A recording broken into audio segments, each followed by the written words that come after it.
Welcome back to the Competitive Intelligence Summit. We are about to join another amazing talk, but just before we do, I want to say a huge thank you to our sponsors, speakers and you, a wonderful audience, for making this event possible. With expert presentations and inspirational discussions on the agenda, you are in for a real treat today. Please ensure you are sharing your feedback and asking all questions in the comment section of the video, as our speakers will be answering them throughout their sessions. After the event, a great place to continue a conversation is the Competitive Analysis channel in the PMA Slack community.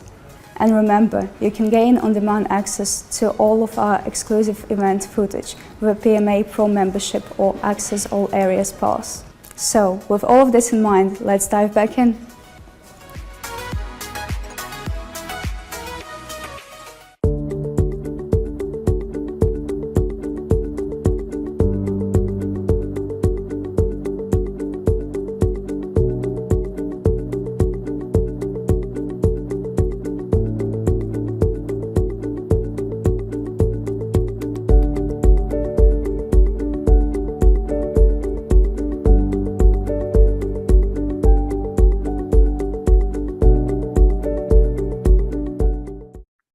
I hope you all enjoyed that last panel, and personally, it's a topic that I think is really important because I've spoken to a lot of product marketers that are either new to their role, new to their company, or frankly, just new to building a competitive enablement or competitive intelligence program.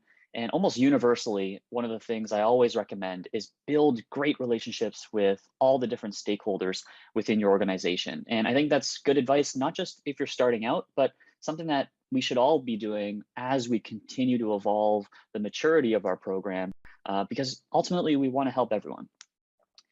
This next session, I think, is going to be really interesting as well. As a product marketer, and I don't know if you all resonate with this, but I love myself a good mental model and just changing the way I think about things. So this next session is with Alex Babar, who is the Director of Product Marketing at Legit Security. And he's going to be sharing 3 categories of competitive intelligence that every product marketer should know. And honestly, I'm kind of curious what Alex has to say. So stay tuned, and I hope you enjoy his talk. Hey product marketers, I'm Alex Babar. I'm the Director of Product Marketing at a fast-growing B2B SaaS startup called Legit Security. Today, I'm presenting 3 categories of competitive intelligence that every PMM should know. To kick things off, I want to talk about 2 fairly prevalent ailments that I see competitive intelligence programs needing to overcome. As a true product marketer, I made up names for these. Squeaky wheel syndrome is a business condition characterized by a noisy employee, you all know the one, who complains about a competitor. Sometimes it's tempting to give that squeaky wheel some grease. But the problem is that usually the squeaky wheel has a much narrower view of the competitive landscape than you do, the PMM. So I don't want to evaluate a competitor just because of a squeaky wheel. We just lost itis is when one or more sales reps fall victim to recency bias and then attempt to initiate a competitive response from product marketing. As a product marketing manager or leader, you want to be careful about we just lost itis because there can be a fine line between being too reactionary and also missing a trend completely. The key point here is to be aware that these conditions exist so that you can avoid spending your competitive intelligence resources unwisely. This brings us to today's topic. I bucket competitive intelligence into 3 primary categories. I do this because I noticed that many of PMM's cross-functional colleagues don't have access to the same context and data that PMM has access to. So I'll spend some time today showing you how I define these 3 categories, and I'll also share some top tips and stories that could help you operationalize them in your company. There is a marketing category, there is a business category, and there is a technical category. Without having met any of you or worked at your companies, I'm willing to bet money that, for the most part, competitive intelligence is synonymous with technical, also known as comparing and contrasting the product's features and function, and then trying to reverse engineer the differences in value you offer versus your competitors. To be clear, this is a highly valuable form of competitive intelligence, But my point today, in today's, for this session, is that it is not the only form. With that, let's get started. So the first category I want to cover today is marketing competitive intelligence. First, what is it? It's basically about comparing and contrasting the marketing strategies and tactics your competitors use. So this could range from what keywords your competitors rank for or buy search ads for, to what channels they use in their go-to-market. So for example, let's say that your digital marketing manager came to you after doing some competitive keyword research. She showed you that your product is ranking number 3 for your category, and your competitor's product is ranking number 4. So this is one example of marketing competitive intelligence. Most people don't struggle to understand this concept too much. However, it takes some education to help your non-marketing peers, and if we're being completely honest, some of your marketing peers as well, to also understand that the top 2 ranking spots in search results are also your competitors. They are your competitors for attention. They are your competitors for search volume. In B2B SaaS, this is actually super common because maybe G2 Crowd or TrustRadius are taking those top 2 spots, which is a perfect segue into channels. When you click those results, you see that your competitor is leveraging review sites like G2 Crowd, while you aren't leveraging review sites, neither G2 Crowd or TrustRadius. This could be a hint on a new and worthwhile channel to pursue for your product, and could also just be a huge distraction that doesn't make sense for your product at this time. The point is that this type of analysis is a strong pillar of a well-rounded approach to competitive intelligence. In this particular case, product marketing should lead the way. Doing this helps put product marketing in a strategic position in your org to put forth recommendations on what to do or not to do about these findings and why. Demand gen and anyone running tactics should naturally contribute. So try to crowdsource your intel by making sure you're helping others understand the value they can bring to the overall strategy. This is also a good way to help you intake comments from sales and execs and others that send you, those emails or Slack messages about, we saw that so-and-so is doing such and such. Why aren't we doing that? I've found that if you use that as an opportunity to showcase some of your subject matter expertise in marketing competitive intelligence, the tone of those messages changes drastically. From, to start with almost implying, what in the world is our marketing team doing? To, if you showcase that subject matter expertise, something more like, I know you know what you're doing, so I'm sharing this with you because I think you'll find it useful and could make some more of this for us. As another example to help you understand marketing competitive intelligence, take a look at this competitor matrix. What you'll see are 3 vendors being evaluated against how well they message to the needs of different personas. Personas, as we all know, are foundational to messaging and value, but that's not today's topic, so we'll leave it at that. Personas matter a whole lot, is the point. We should all know that.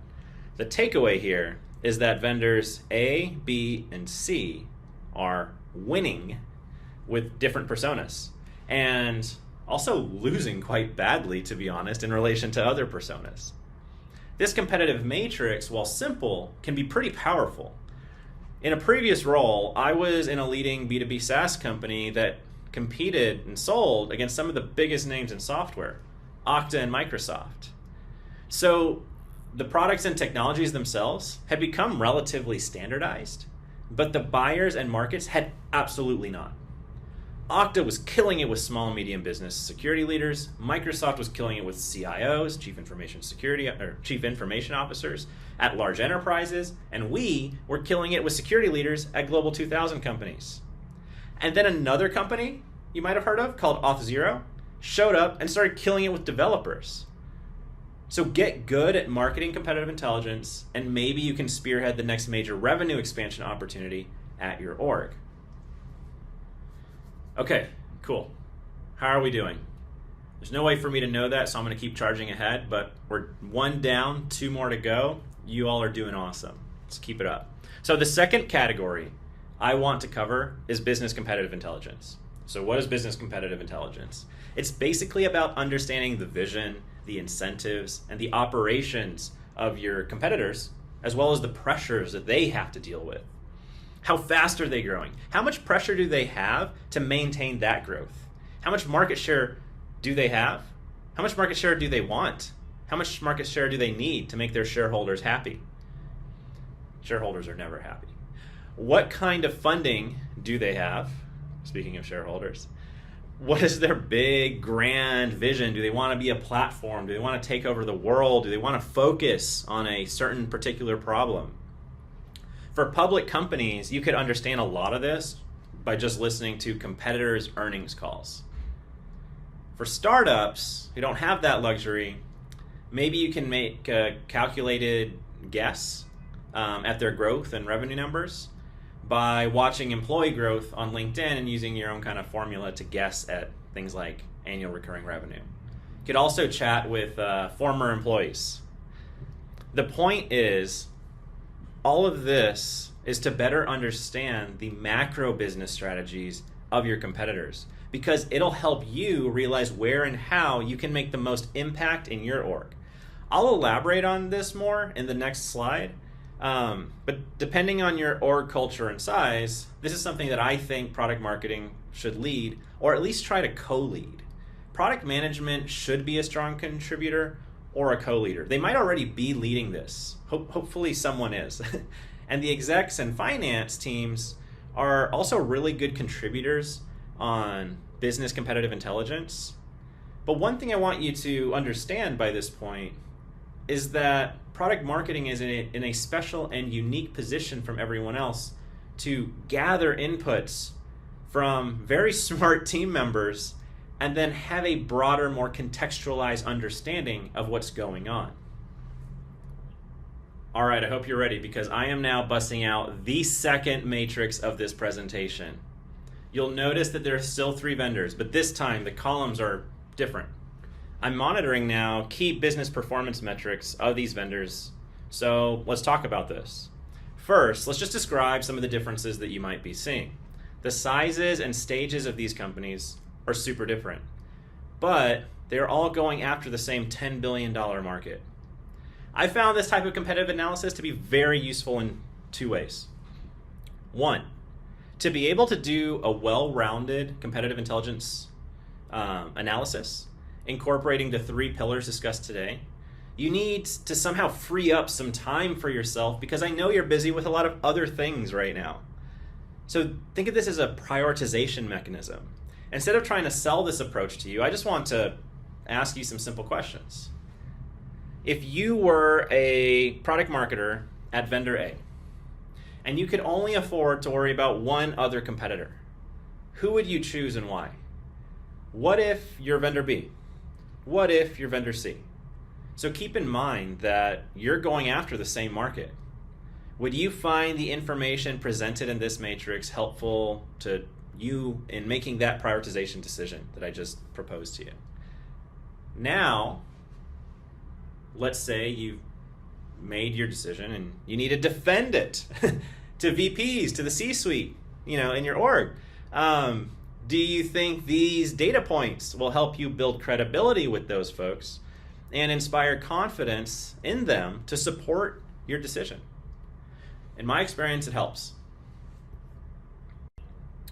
So the second way I found this matrix, or this type of matrix, to be quite useful is to understand which competitors even care that I exist. Let me explain. So let's say that I'm vendor B. I have a current ARR of 500 million, and I'm growing at 30% year over year. We are doing super well, and our publicly traded stock is doing great. It's nice to be at vendor B. We're recession proof. The thing is that because of this, vendor B has some hard truths. Vendor B needs $650 million next year to maintain that 30% growth rate. So let's assume that net retention is going to be a perfectly round and reasonable 100%. So vendor B absolutely needs 150 million in new ARR this next year. Okay, so hold that thought. Vendor C, on the other hand, following similar logic and assumptions, needs $20 million next year to continue as that high growth startup that it is. Because of the disparity in size, vendor C cares much more about the bigger vendor B than vendor B cares about that smaller vendor C.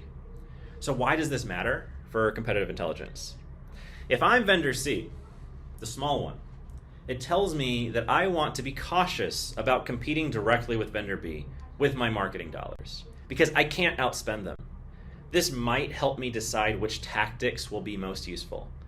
Doing the previously mentioned marketing competitive intelligence exercise could be worthwhile, so I know where and how to avoid the bigger vendor B. But I'll also keep in mind that vendor B probably doesn't care that much about me and thinks that I'm too small to matter. If I'm vendor B, it tells me that I should avoid being distracted by the small vendor C. Because the way I win is to maniacally focus on the untapped $9 billion market that's left, not tackled by a vendor yet, that's open. In the event that I need to battle it out with vendor C, I can just outspend them. Hopefully, I laid that out in a way that was easy for you to follow, but as a reminder, as a summary, the bigger point here is that this competitive matrix was put together to begin with so that I'm just better equipped and can help my colleagues be better equipped to make informed business decisions in regards to the competition. All right, hope everyone's doing good. We've got one last category to cover, covered 2 so far. Let's keep it going and then we'll wrap up. The third and last category I'm going to cover is technical competitive intelligence. So what is it? This is what I see as the default assumption or expectation by most people asking about competitive intelligence. It's basically just a product and tech features to features comparison. Because I have no reason to believe that this type of competitive intel is news to anyone listening, I'm going to skip to something that may be seen as a little more controversial or informative or interesting. So I absolutely do not think that product marketing should lead this type of competitive intelligence. I think product marketing should be a contributor. I think that product management and UX should co-lead this type of competitive intelligence. Either way, don't forget that sales engineers, customer success, UX designers, if they're not co-leading with product managers, should absolutely be involved as collaborators. So why do I say this? A feature-to-feature comparison most realistically takes place at the user level of a product. Product marketers should prioritize being at the buyer level, the messaging value level of the product. Product managers and UX designers, kind of depends on your org a little bit, but for the most part, are deciding which features to build and what the experience should be for the users of the product. Sales engineers and customer success are a unique type of product user that often can be proxies for customer users. Every one of those functions can more efficiently produce a better feature comparison than a product marketer focusing on the buyers who don't themselves use the product or use the product as frequently or use the product as deeply. The contributing role that product marketing should play in this category is thoroughly understanding the completed feature matrix and working to position the product in the optimal way given the competitive realities.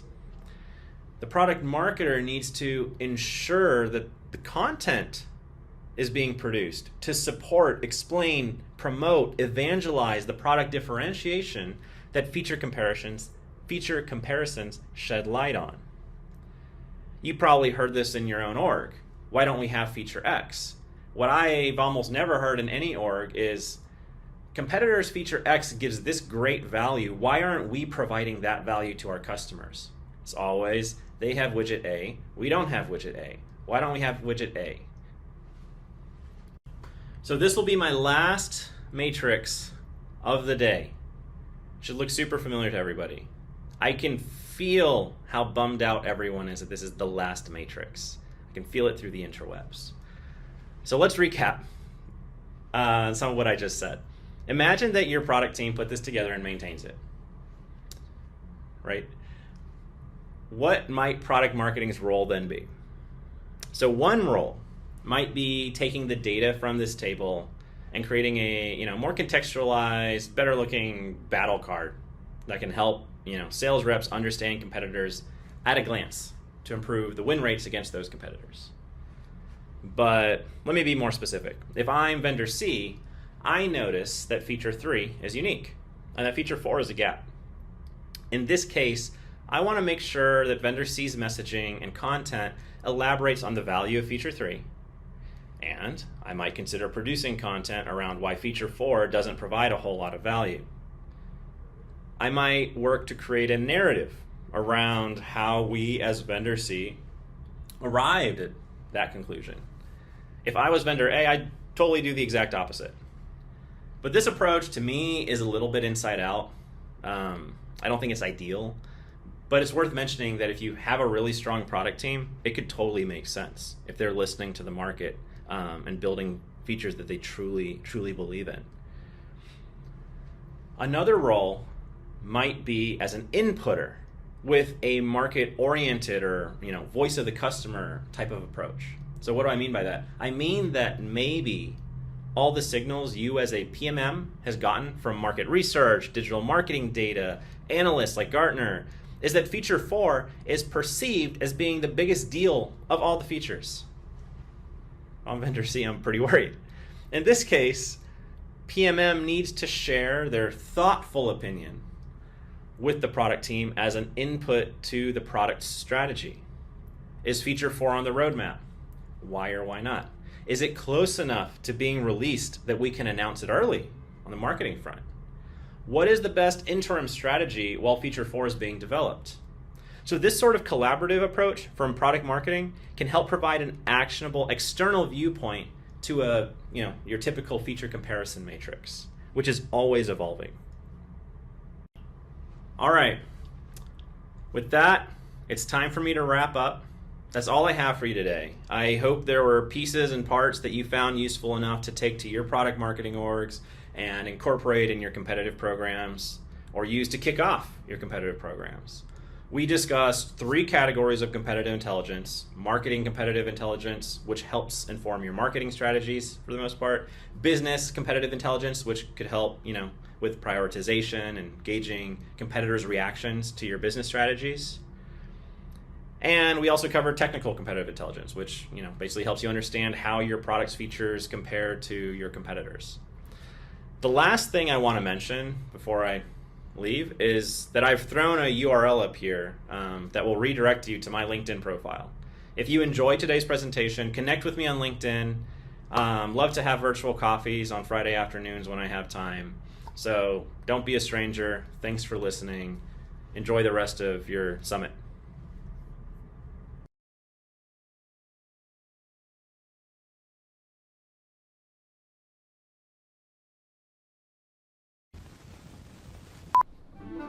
There's a lot of ways to improve your life in 5 minutes.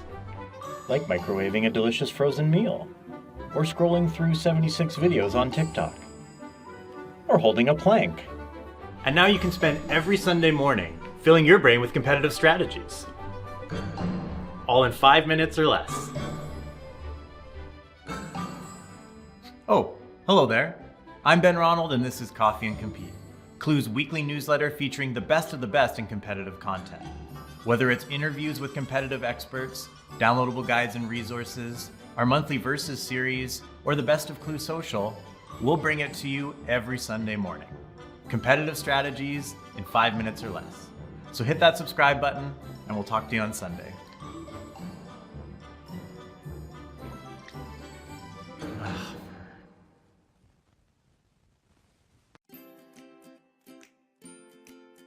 The Product Marketing Alliance membership is an incredible resource for Slack community to the templates and resources. I can go out and see how are other people thinking about their growth strategies or product adoption. How are others thinking about the best ways to do customer interviews, or how others are setting up the content and customer advisory boards. There's some great real life examples that I can either make a copy of or take as inspiration and really make my own. Getting access to the videos and the templates is more than worth the cost, because you get to see what the top PMMs are doing and how they think.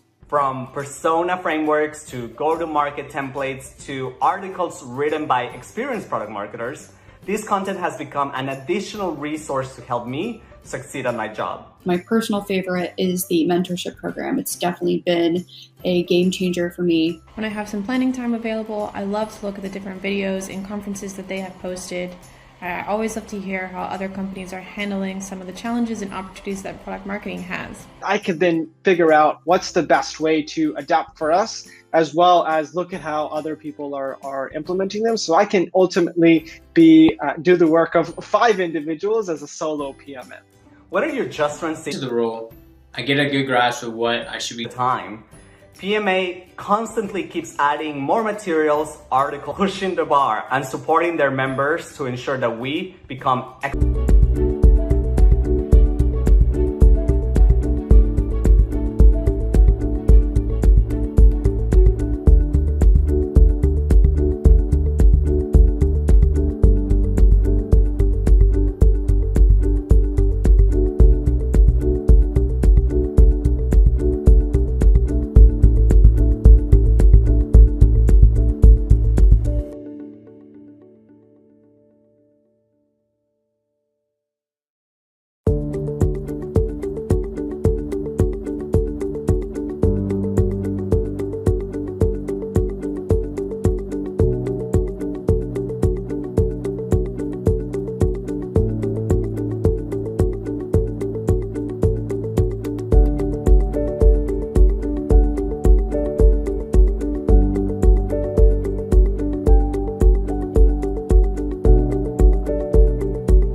Awesome. Well, I hope you all enjoyed that last session. And like I said earlier, I really do enjoy mental models and changing the way I'm thinking about competitive intelligence, because I do think that it benefits our programs in the end.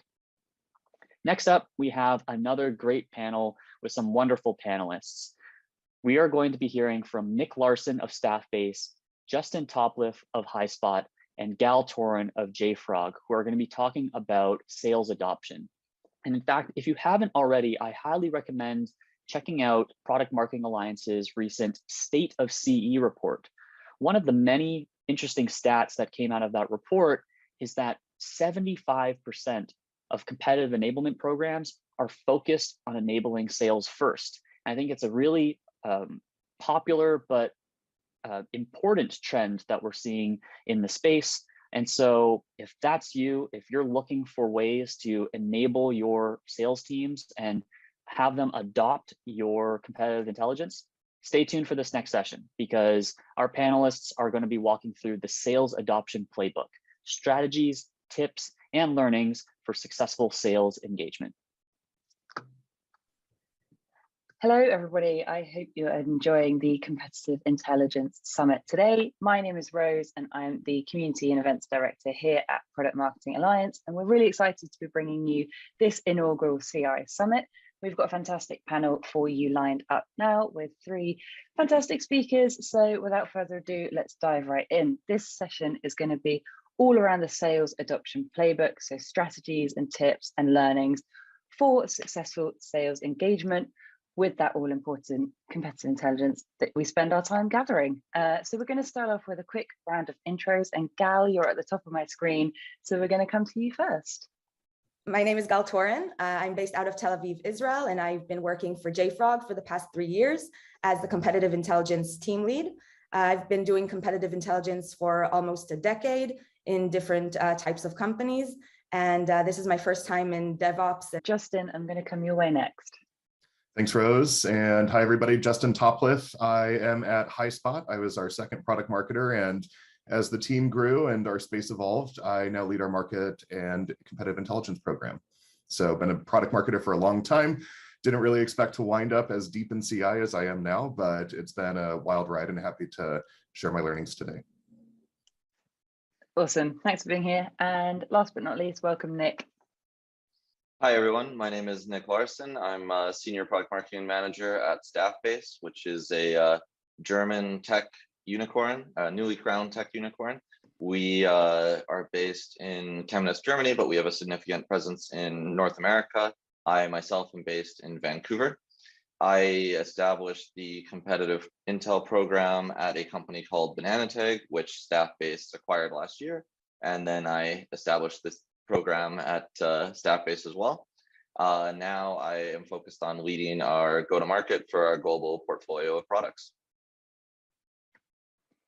Fantastic. So now we've heard a little bit more about you. We'll go in the same order, but it would be great to get a bit more context around how your team's structured, who owns competitive intelligence, and where it sits within the org.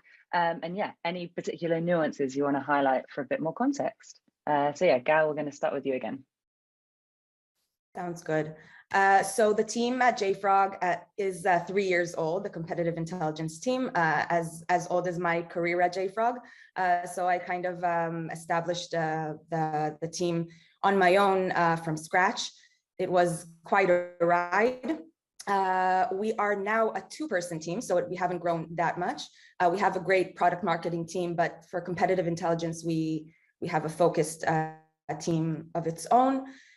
We are part of the product team, which I always like to highlight, as JFrog is a super product-focused company.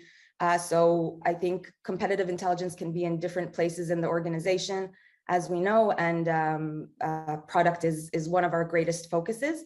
And also we look after different strategic initiatives in the company and always provide the competitive angle, as well as eventually enable sales teams to do their jobs the best way and answer any question.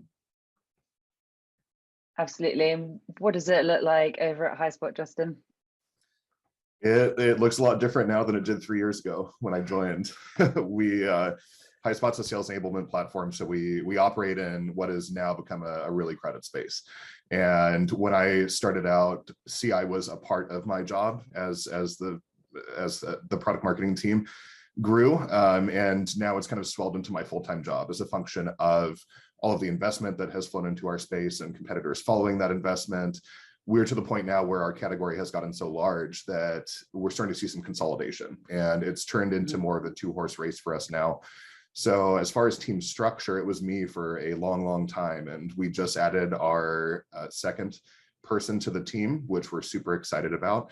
And through the pandemic, demand for our products and services actually increased. So we're doing well, and also as a function of that, our focus and competitive needs have also evolved, which I'll speak to in a bit. Absolutely. And in your intro, Nick, yeah, you obviously mentioned that you've just been part of a merger. So tell us what impact that's had. Yeah, so I started work at a company called Banana Tag about 3 years ago. It was about 60 or 70 people when I joined as the second product marketer, and then for a time the only product marketer. I established the competitive intel program there. There really wasn't anything in place. And then last year we were acquired by Staffbase, and that created about a 500-person company, so quite a different scale. Staffbase also had a bit of a competitive intelligence program, but it was quite fragmented. So I took ownership of that and rolled out, a structured competitive intelligence and competitive enablement program to the entire organization. It's always been something that I've done off the side of my desk. It's been 30 to 50% of my time, probably, depending on the week. But we just recently have hired a full-time competitive intelligence analyst. So that's very, very exciting. Now we actually have one person dedicated to doing this full-time. And they sit with me on the product marketing team, which at Staffbase actually reports to the chief strategy officer. So we sit separately from marketing, we sit separately from product, and we think that's very important to be this impartial stakeholder that can operate in parallel to every department like sales, CS, and like I said, marketing and product. And yeah, we have a total of 11 people on our team now, with a little bit of kind of cross-functional focus on competitive intelligence among the different people. But like I say, mainly that one analyst focused on it. No, it's really interesting to see. You've all had kind of quite a lot of change in the last 3 years, it sounds like. So yeah, excited to get into the details of it in this conversation. So first up, in the kind of ethos of definitions, I guess I'd love to hear how you will define success in sales adoption of your competitive intelligence program within your team. Justin, would love to hear a little bit more about how you define success of sales adoption at HighSpot. Yeah, I think for us being a sales enablement tool, sales adoption of things is something near and dear to our hearts. I think with regards to competitive intelligence programs, success does start with consumption and engagement, which I know is boring and a very baseline answer, but whether that is your competitive intelligence, your content, new sales methodologies you're rolling out, that's where you have to start. Where I see a lot of orgs go wrong is that they never graduate their thinking out of the, okay, let's measure consumption of all of these shiny pieces of intel that we're distributing. You have to activate that intel and turn it into something that reps can actually use. So you need to explain what it means, and here's what you as a sales rep need to know. Here's what you should be saying to your buyers. Here's how you should be altering your sales tactics, or how you should phrase your response to overcoming this objection or landmine. And here's what you should show your buyer, whether it's a piece of collateral, social proof, mini product demo, as in reaction to this piece of competitive intelligence. So I think success goes beyond everybody just consuming your intel, and it should be centered more so around reinforcing change and allow you to make an impact on the business. And most immediately, I think that success is being able to win a competitive deal, longer term intelligence. And we actually have found that sales confidence is a much better indicator of success. And this isn't just qualitative. So we actually administer a quantitative sales confidence survey twice a year to our sales team. And a large part of that survey does deal with their confidence with regards to our competition. So that's a metric that we track and kind of use as our North Star for our competitive program, but also our broader sales enablement initiatives. Yeah, that's great to hear. I could see you nodding along, Gal. Does that resonate with how you guys work at JFrog? Absolutely. I agree with everything Justin said, with the concept of confidence and having customer-facing teams be able to truly identify customers' pain points and knowing how to tailor our solutions and exemplify their actual use cases with our solutions and how it can help them and how it can bring them that value that we always talk about.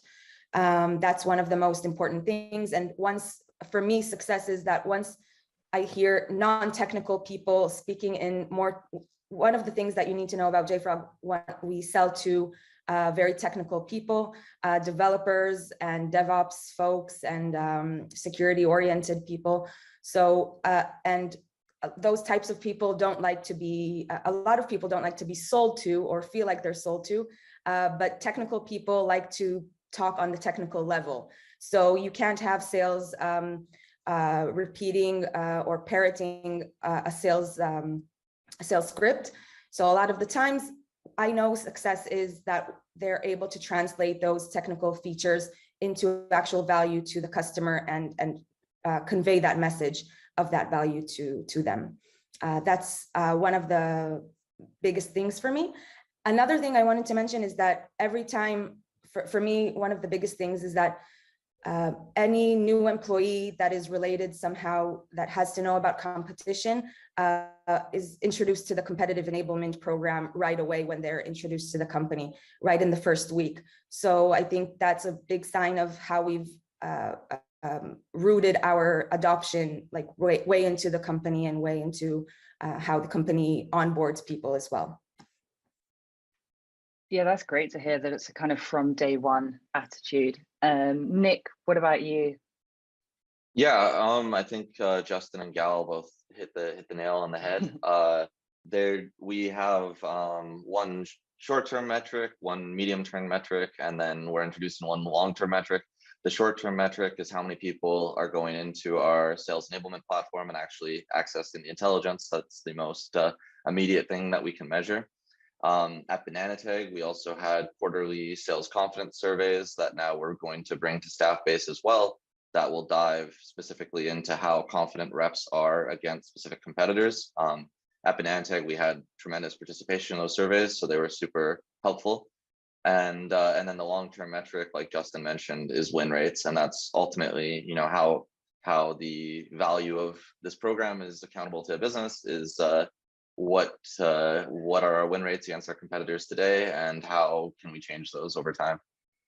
I think that's really helpful to break it down in that short, medium, and long term as well. Like, I think across the board in kind of the product marketing, sales enablement space, it's sometimes really hard to work towards those long-term goals when there's so much immediacy in the role.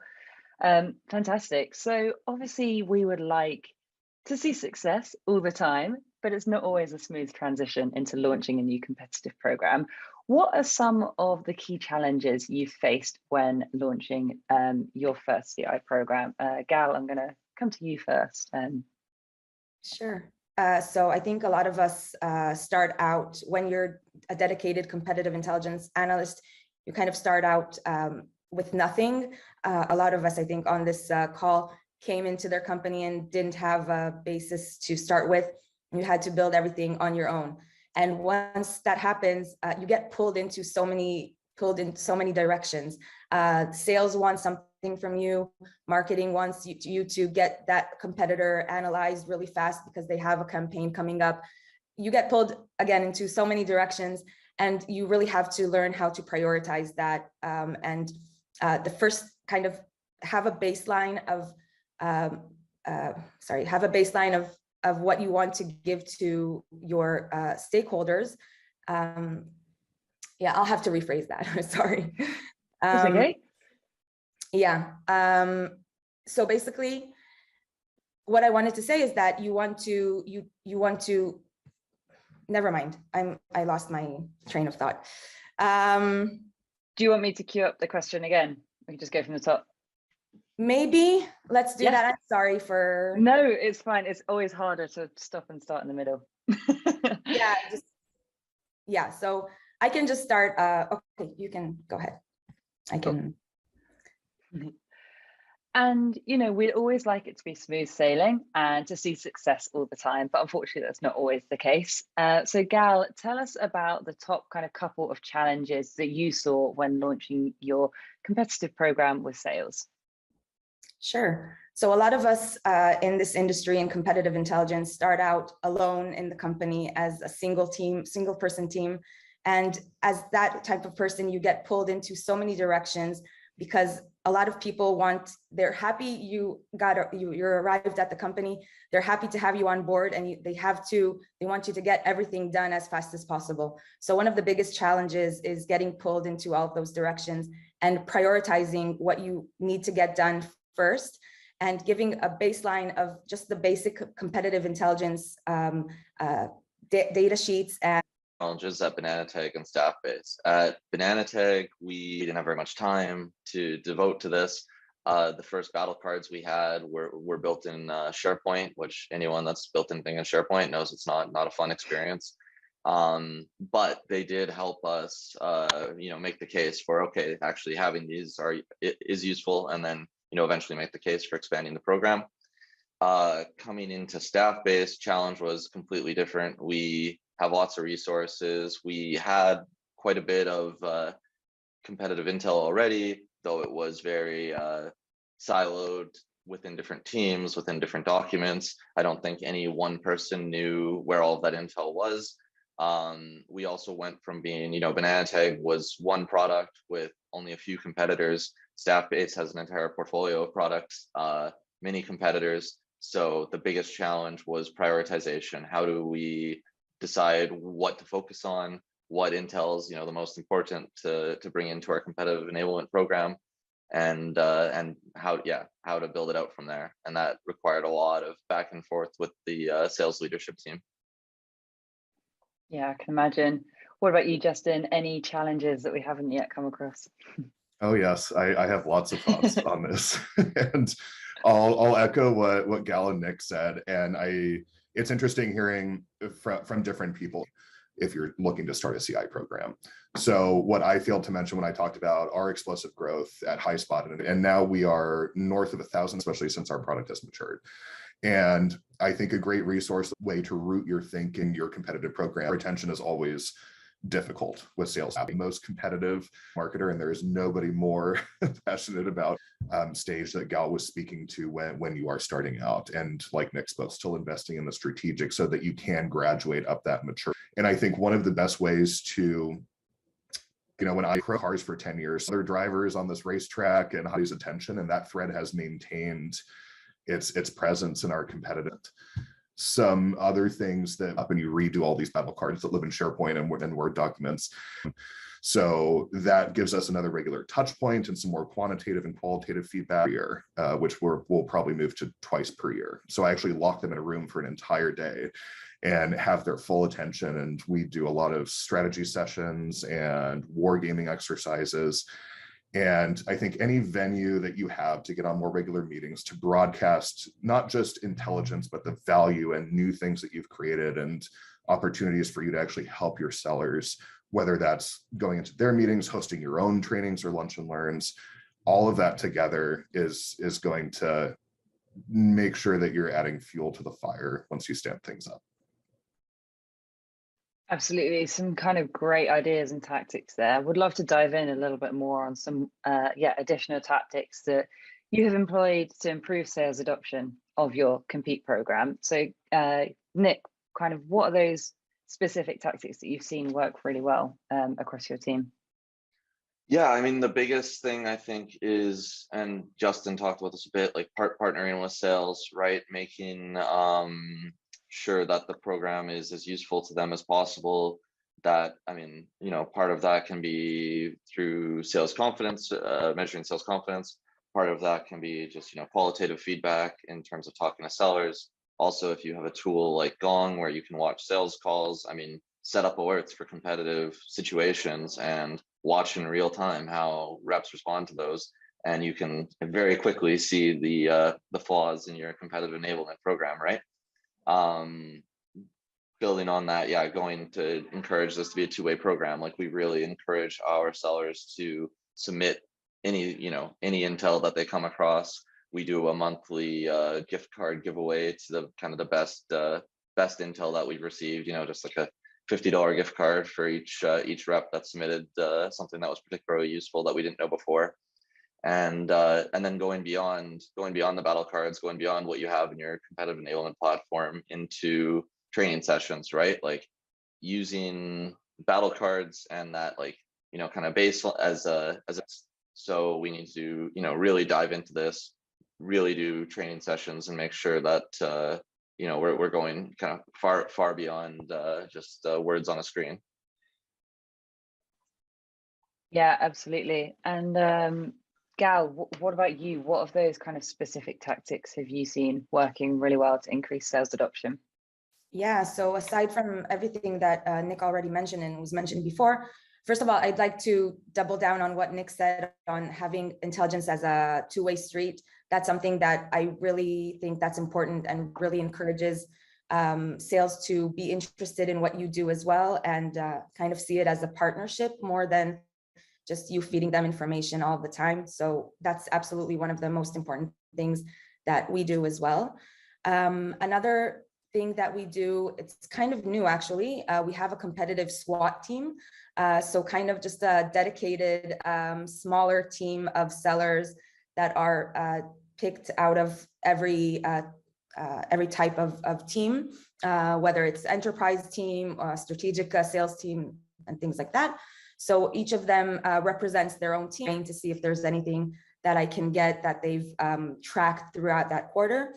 And yeah, and even throughout the quarter without those meetings, they kind of feed intel into us. So we're always up to date with what's happening in the field and not just staying in our thoughts and feelings about what's going on in the industry. Office hour, which has been super helpful for me. And also we're a global company, so I try to have it in an hour that's kind of even within the company, it kind of. Justin, you've already given us, I do want to. I love what Gal just mentioned, though. I think it's so important, and a North Star for these programs should be really disseminating intel across go-to-market teams and having them action on that intelligence. So love what you said there. Making sure that your sellers feel heard, right? So as we're looking to drive adoption of competitive programs, you need to help them feel that you're in their corner, right? And that you're there. The dollar amounts attached to those deals that I've helped, and either helped coach the seller or gotten tagged in and have had competitive enablement. And being able to dive into a deal builds a lot of rapport with your sales team. Another thing that we do to make sure that we have those regular touch points with the field and other go-to-market teams is we have a compete crew at HighSpot, and we operate on a crew model. That's how we get all of our big projects and initiatives done, and each crew has a directly responsible individual. So I'm responsible for the compete crew. And I think one learning I've had is I've started and evolved this crew to try and get a bunch of sellers together and other folks together, is that we actually limit this crew to individual contributor sellers and maybe IC plus ones. And we rotate, because our sales team is so large now, we rotate across our different sub teams. So every week we rotate between our crew with our BDRs, who are very top of funnel early on in the buyer's journey and encountering different competitive scenarios than our account executives. So we meet with them the next week. Following week, we meet with our account managers to make sure that we're competing post-sale and defending all of our hard-won business. And then we even meet with our sales and sellers, and then having a venue like office hours where you can make sure that sellers are coming and feeling that they're heard wins you a lot of goodwill and consumption and adoption of your program on the other side of that. Yeah, absolutely. I love that we're kind of shifting already into like what, a good or even great like sales adoption of CI program looks like. Yeah, I guess would love to kind of hear all of your thoughts on how you would define that. We spoke about what does success look like? But in reality, what does a real great sales adoption of your Compete program look like? Tripping over my words. Who would like to start us off with that last one? Sure, I can start us off. Yeah, I mean, I set a little too audacious of goals, but I mean, no less than 100% of our sales reps using Clue, our competitive enablement platform, right? Like, if there is one single rep in this organization that's not using it, then I am very concerned. Luckily, we were able to track that and have that level of detail and follow up if that does happen. Our reps, like, yeah, obviously there's the sales confidence, there's, reporting increased sales confidence, and just watching how they interact with materials we provide them, right? Like, my goal never has been for, everyone to have everything memorized, or to know, everything about every competitor off the top of their head, but they have to know where it exists, where it lives, and, it has to be, so yeah, just watching that interaction and making sure that exactly is what's happening. That's success in my books. I love those high standards. Even if there's one person not using it, it's not going to plan. What about you, Gal? Yeah, so I track Clue usage very constantly as well. Every few days, I always see who's doing what and where we can improve on that. It's basic information about each competitor or the main competitors that we have, because we have over 30 or 40. So just having that basic information and having each sales rep know just a little bit about each competitor and the basic narrative of what they can say and how they can combat those key competitors. That was good for me. And great is when they, of course, know, like Nick said, how to find everything to go to that higher or go to that deeper level, basically, and explain the actual value behind our products and how it can solve the customer's pain points. So when they get into that deep conversation and actually translate that technical value, that's success for me. That I know I enabled them to overcome those gaps. Absolutely. And how does that look at HighSpot, Justin? Yeah, I'm going to double down on seller confidence and competitive win rates, but I really want to drill into seller confidence. Ceteris paribus, if you're doing everything else right and your product is competitive, you have a great brand in whatever space you're operating in, if your sellers are confident, they will win. Right. And that's where you will see the lift on competitive win rates. And the tough thing about that is that, all of our deal cycles are different. For enterprise SaaS, you're looking at probably at least 6 months, right? So the work that you did 6 months ago is really what you're just now starting to see the impact on. And that's tough. I think the best leading indicator that you have is sales confidence. And specifically with regards to your competitors, our survey, we drill into a ton of areas around our competitive set. So we ask our sellers, how confident are you competing against their sales tactics, against their product, inside of the product areas A, B, C, D, all the way through F, G, and the rest of the alphabet. And getting that reading and temperature test really helps you focus your investments in your competitive enablement program on the hot spots and what will actually make a difference, right? And all of us are creating content enablement and gathering intelligence and trying to pull all of this stuff together. But really at the end of the day, if you're not helping shore up your seller confidence in areas where it is deficient, right? You could be focusing on doing more for an area that everybody is super confident about. And that is a nightmare scenario for me. So getting that reading of your sales confidence across all of these different areas with regards to your competitors is invaluable. And that's how we do our quarterly and yearly planning is we look at what our sellers are telling us. And again, we're able to quantify it because we're doing this survey. So it's not hearsay, it's, and it makes it so easy for you to quantify improvement or to measure improvement and then quantify impact to the business. So I really encourage everybody to take a really close look and survey your team to get that confidence measurement, because if you're making investments into lifting that confidence again, if you are confident, you will win and you'll see that lift in your competitive win rates. Absolutely. Well, this conversation so far has been jam-packed with takeaways and tactics and top tips, and it's been a lot to consume and some awesome ideas to share. We've got about 5 minutes left and really want to just wrap up with a kind of highlight and low light, one key piece of advice you would want to give and one key piece of advice of what to avoid when it comes to successful sales adoption of CI. So Gal, I'm going to come to you first to top it off. Sure. I'll start with the low light so I can end on a high note. So the low light, like I explained before, being the only one on the team and as a starting point and having everyone pulling you in different directions, and just the feeling that you're disappointing everyone because you can't keep up with the pace of everyone's needs. So a tip on that is just speaking to sales managers, speaking to people that are actually in the field, trying to prioritize as much as possible, and just don't get discouraged. You'll overcome those first few battle cards, first few collateral pieces eventually.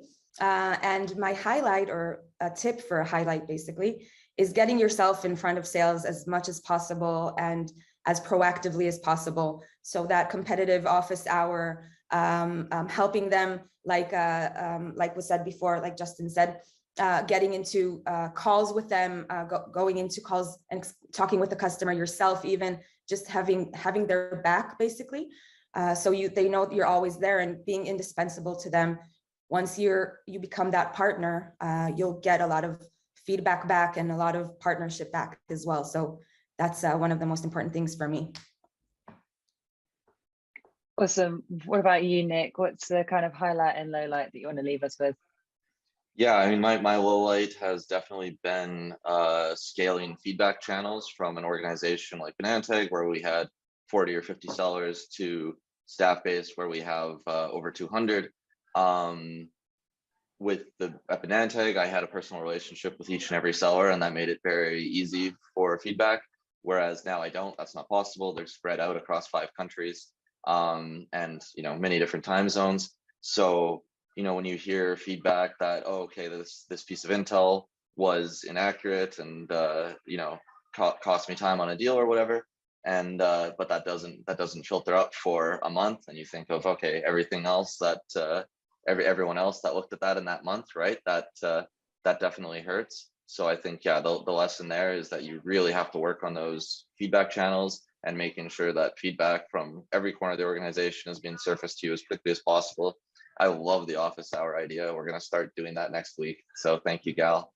Highlight, when we merged with Staffbase, competitive intelligence, competitive enablement, like that gets, if that is something that hasn't been established before, that is a very fast path to get yourself known within an organization. They're really going to care about how competitive enablement is handled. So yeah, at Staffbase, it was very, very, to go from being an employee of a company they acquired to being very well known within the organization quickly. It's a great role to be in. Love that take. What about you, Justin? Yeah, my low light is losing.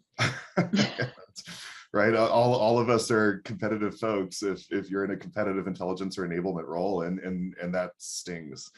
And I think other lowlights going along with being the owner of these programs is just that it's a grind, it's hard work, and it takes time to build, to see results from all of the hard work and late nights that you're putting in, and that can be discouraging, and open and real, especially with everything else going on in the world the past couple of years, it's been tough for a lot of us. I think, a lot of us are probably product marketers who were playing double duty for a long time with CI and CE, still are. Maybe you're just now graduating into kind of a full-time role attached to it. And all of us are no stranger to us kind of being the invisible hand, in the background. So I think that's the other hard thing, is that all this hard work and time that you're putting in often goes unacknowledged until you see the results. And, my highlight is seeing everything coming together and seeing those competitive win rates actually trend, up and to the right. And everything that we've done, all that hard work and those low, nights, building and hosting things like our compete crew and automating our win-loss analysis to make sure that we're getting a critical mass of feedback from the market, all of the trainings that we've done, all of the battle cards that we've made in our systems, all of the other pieces of collateral, right? All that stuff that we did 6 or 12 months ago. One of my biggest highlights was we one quarter, we had a really bad quarter from a competitive win rate, standpoint. And all of that stuff that we had built and invested in finally came, to fruition, 6 or 12 months later, and we doubled our competitive win rate the next quarter. And we've been able to maintain that competitive win rate within a very small variance, and it is in a great place. We're obviously trying to get it higher, but that feeling when everything finally does come together and you see the impact on the business and you're starting to print money, that is the best feeling, and being able to not just have that happen, but being able to defend it because you continue making the right investments based on things like investments that you made based on things like results from your seller, confidence surveys. It's just getting the program to a place where it's not just optimized, but it's actually transforming your organization and contributing to business results is the biggest highlight that I think we all wish for. Absolutely. And I think that's such a key takeaway from the whole conversation today. It's hard work and there's a lot of moving parts and cross collaboration required, but the results are really what we're there for at the end of the day. Fantastic. So this has been such a great conversation. I want to thank you, each and every one of you, for being part of it today, for sharing your time and your valuable thoughts with us and the wider community. And if people want to connect with you further or have other bits and pieces of questions, what's the best place to go? Maybe LinkedIn? Yeah, absolutely. Yeah, definitely LinkedIn. LinkedIn, and I'll got this one too. Perfect. Awesome. Well, thanks again, everyone, for tuning in. And we've got another session lined up right now, so don't go anywhere. Bye. Thanks so much. Thank you.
If you enjoyed that last panel all about sales adoption, we're going to keep the sales adoption train going. And as you all know, sales is a great way for your competitive enablement program to drive real revenue results.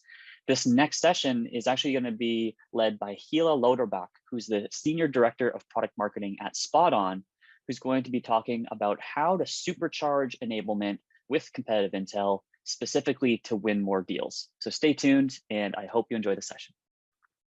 Hi everyone, it's great to be here. Welcome to my presentation, How to Supercharge Enablement with Competitive Intelligence to Win More Deals. I'm Hila Lauterbach, Senior Director, Head of Product Marketing at SpotOn. Today I'm going to share with you how my team and I planned and executed the enablement program to help sales rep to double the number of wins. So, who we are. SpotOn is a fintech company helping restaurants, retailers, and small businesses across the US to compete and win local markets. We do it with managed software, point of sale system, multiple SaaS products, and payment solution. We also have an enterprise sports and entertainment business, and we power 60% of the major sports league baseball stadiums across the US. At last month's, we raised $300 million in Series F, increasing our valuation to $3.6 billion. With 800 plus 100% remote account executive across the US, we face the challenge of arming our reps with real-time, fresh, simple, and high-quality enablement content and tool.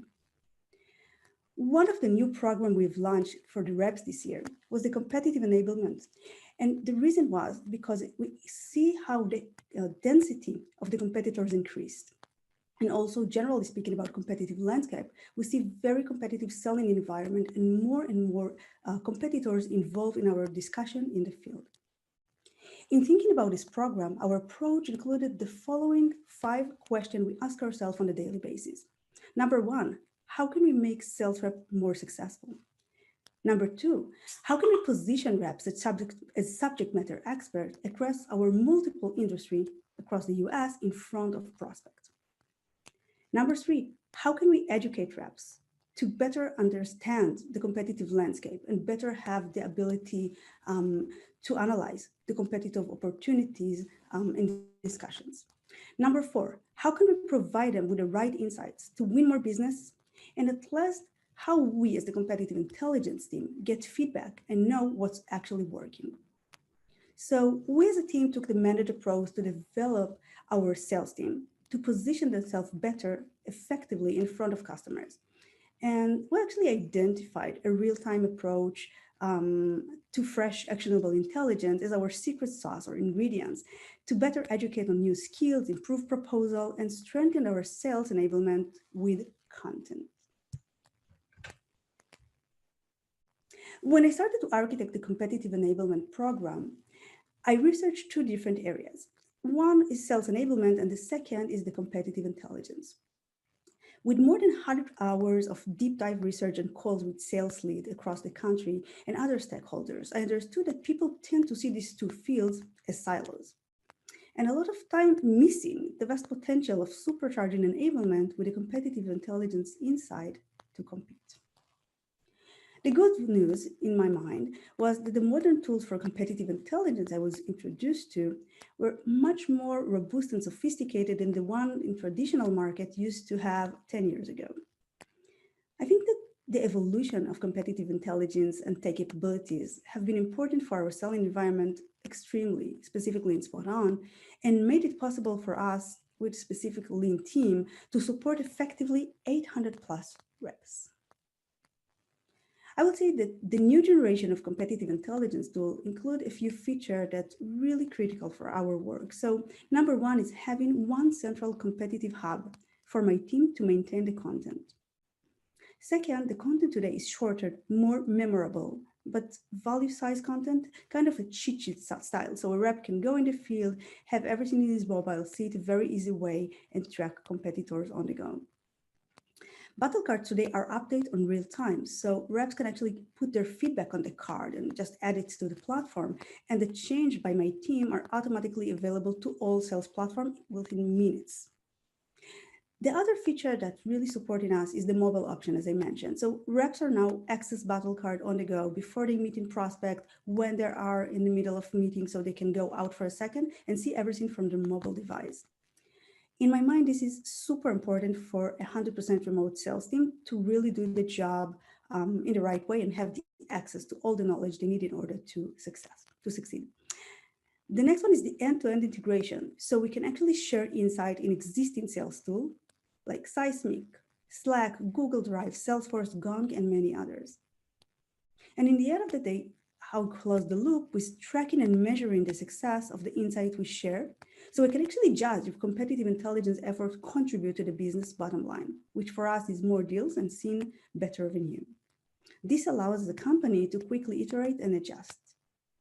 We're now able to be super specific and curate just the most relevant competitive public content and blend it with what we already have, internal organization competitive conversation via all channels.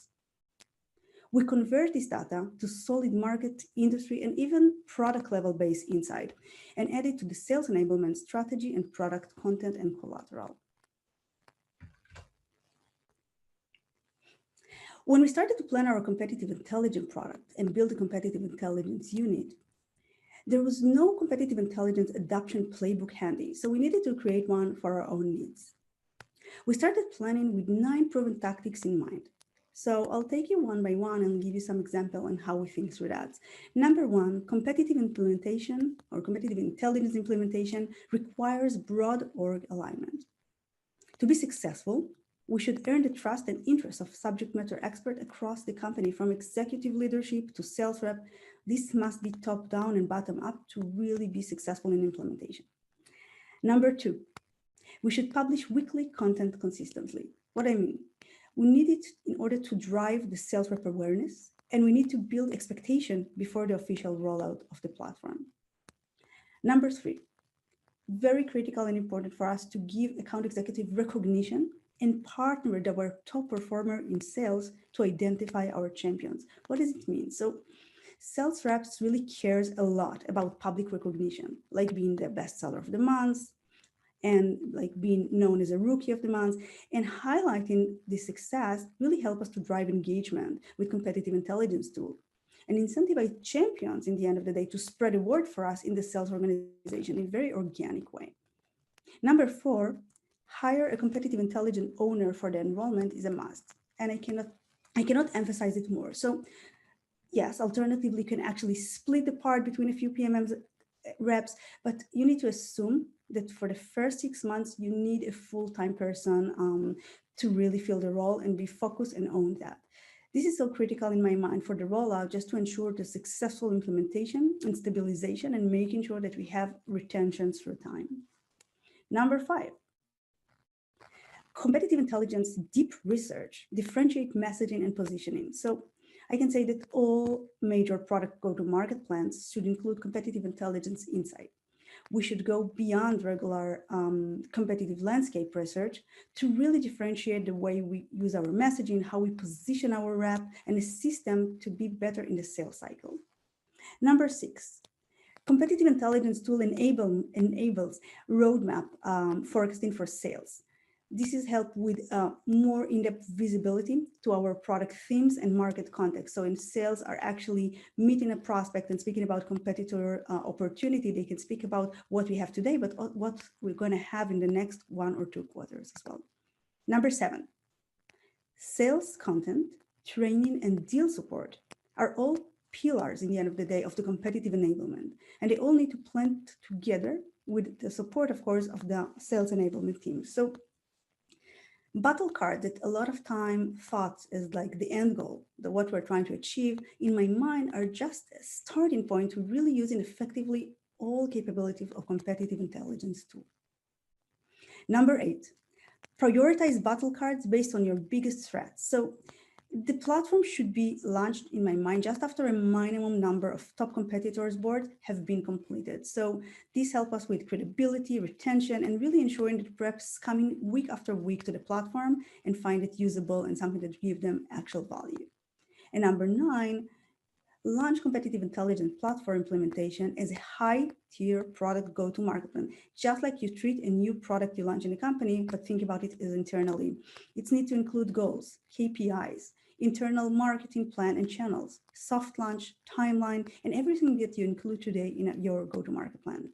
The objective can be varied. It can be the number of competitor battle cards we covered, the digest email number per week and open rates, champion engagement, platform usage, number of deal impacted, and many more options that I will speak with you about in the ROI section. So armed with the 9 tactics from this market, I took a few steps that just a year later I got recognized as our adoption playbook and brought us real good success in exceeding our KPIs with the CI implementation and long-term sustainability. So I would love to walk you through the 10 steps plan, which I think is our adoption flywheel. Number one, build allies with sales champions from different groups and regions. Why is it so important? So we strengthen our relationship with the top 20% rep or top performance of the organization, and we really make them our employees or the first employees to be part of everything. What is everything? So they're the first one to experience the platform, the competitive intelligence platform, before everyone else. They share their pain points, they vet on the content we created, and really share their feedback about everything we created before the launch. They made for us huge buzz and spread the word organically in all sales organizations and territories across the country. So this really make our role positive and more easy to start with 95% adoption of the competitive intelligence platform the first month, our champion became for us our lucky charm. Whether a local or national call took place, we're always there. We were there to pitch our why competitive intelligence would be their secret helper to close more deals and win in the field. And it was interesting because soon we started to get a lot of testimonials from sales reps that saying for us that it's really worked for them.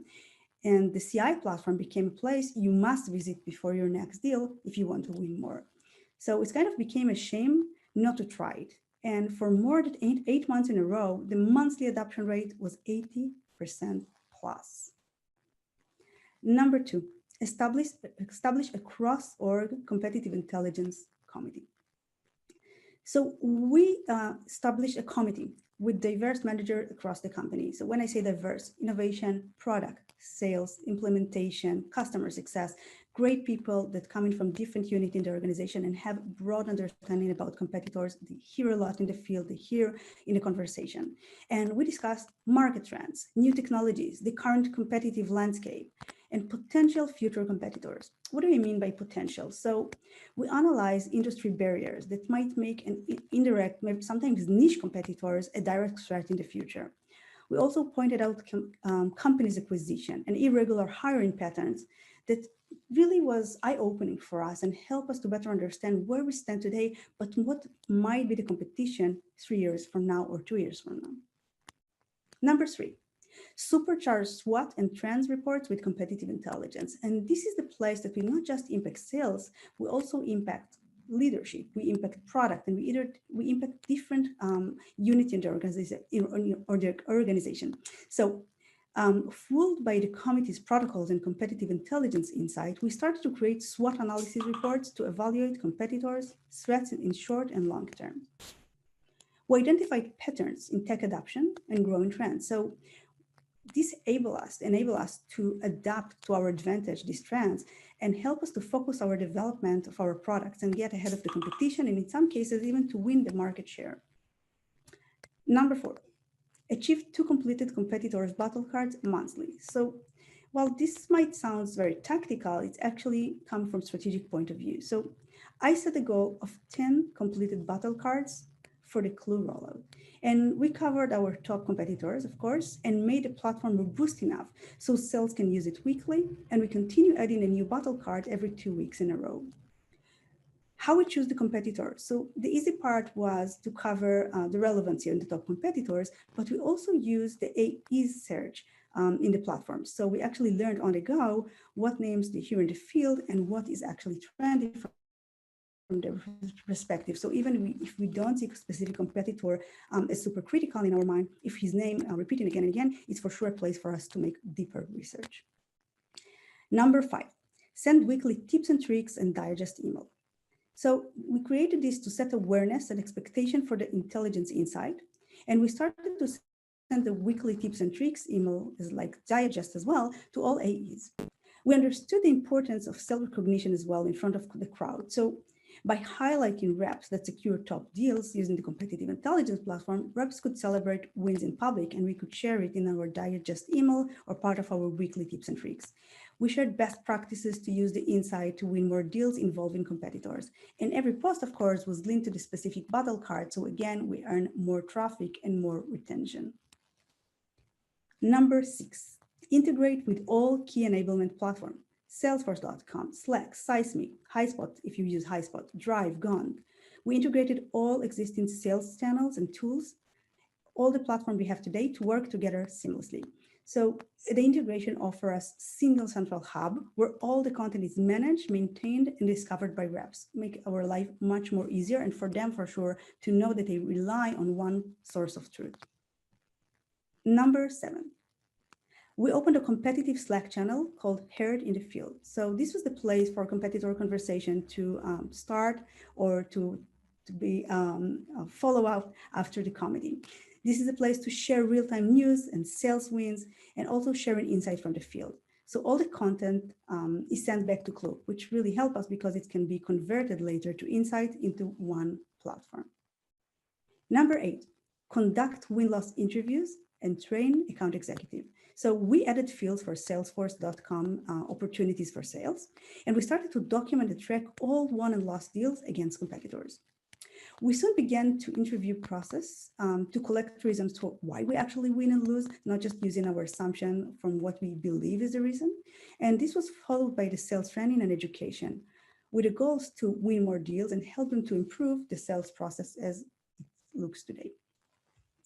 Number 9, conduct surveys, get feedback from the field, and adjust future content. So we combined our sales feedback, client interviews and feedback, win-loss surveys, and the intelligence data coming from internal and external resources, making us super effective to improving our sales collateral with real-time fresh insights. Number 10 that is super critical is not just stand for its own, but it's actually what drives the flywheel. So close the loop with KPIs measurement. We measure our success by clear parameters, including sales engagement, feedback cadence, to really iterate, adjust, and continue our flywheel. And I know it might be overwhelming, so I will say, think of these 10 steps as kind of a roadmap to build your adoption for any sales program. And you may not hit all 10 steps at once, but it's cool. It's no problem with that. I would just say that you need to use this as a guide for success planning for the long term. So even if you're a small company just starting to drive competitive enablement, see this as something that you can earn in 2 or even 3 years in some cases, but just see this as kind of like the North Star.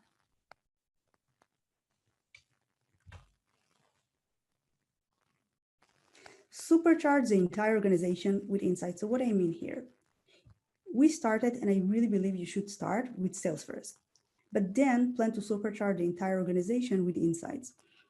So why sales? By starting with sales first, you actually instantly tie everything in the program to revenue, which then allows you to gain the visibility and support with other teams such as strategy, product, marketing, and other units in the organization.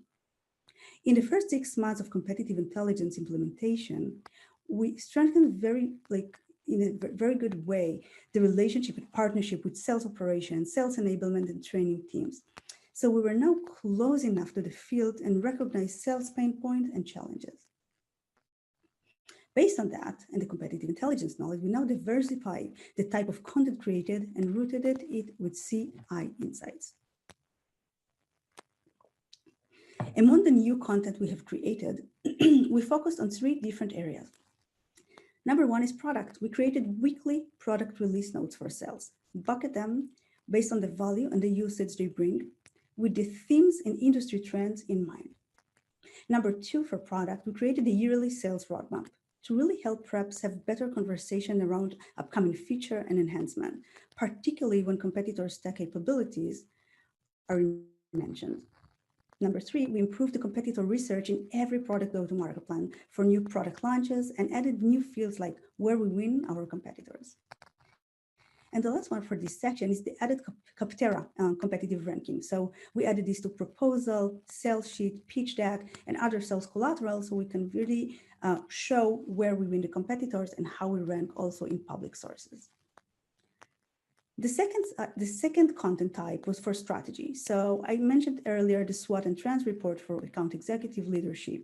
And I would say we combined competitors' information from public resources and internal feedback with analysis to create forecasting reports for leadership. What else from strategy perspective? So comparison text, we illustrate how SpotOn competes and compares to specific competitors, especially when a new product is launched or announced, when competitors have new acquisition, or we even notice irregular hiring in a particular field that might need our more attention. Number 6, pricing and bundling comparison deck. So when we created our pricing and bundling process and approach, we supercharged our research with insights about competitors' approaches and offerings.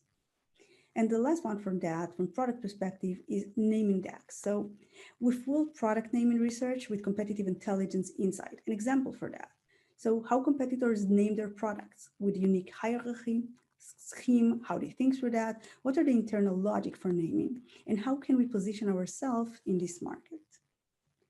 The last portion, but as I said, the one we started with and most important one in my mind is sales. We created competitive intelligence sales kit to help sales learn how to win. We also included pre-recorded session for new hire as part of the onboarding. We created product fast fact sheets. So we had an understanding of our products and their fit into the entire product competitive landscape offering to help reps to sell easily. Number 9, sales stock track. To help sales start a conversation with prospect need assessment and demonstrate synergy between all of our product lines that work together to solve specific prospect pain point. And the last one for this section is live battle cards of top 22 competitors, including product and pricing comparisons, strengths and weaknesses, strategy, and landmines.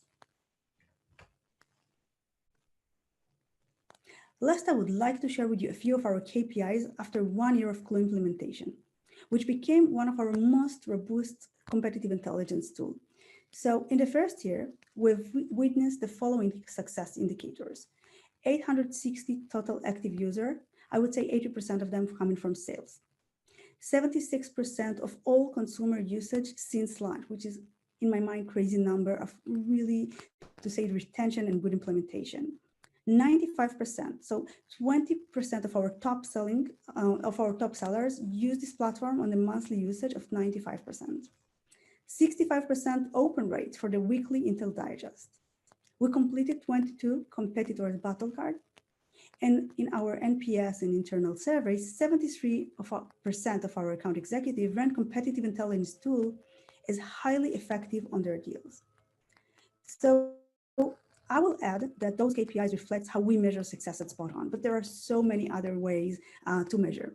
You can conduct reps NPS and to really learn from surveys and testimonials. You can check sales confidence, track deal velocity and impact on the deal size. We can check competitors' coverage increase, how many battle cards you're going to create, and how many competitors are now able to keep on track. And of course, win-loss ratio and many, many more. So if you need to take one thing from today, my biggest recommendation for companies that planning to implement competitive intelligence program for the first time is to create a sustainable advantage by leading a culture and cadence of competitive intelligence within the entire org, starting with sales, but not stopping there. Investing today in the CI tools will really put you in a better position to win and be more competitive in the short term, but also for the long term will put you to success to increase more revenue and deals for the long term. Thank you for joining. I would love to answer your question. Feel free also to reach out to me after this session.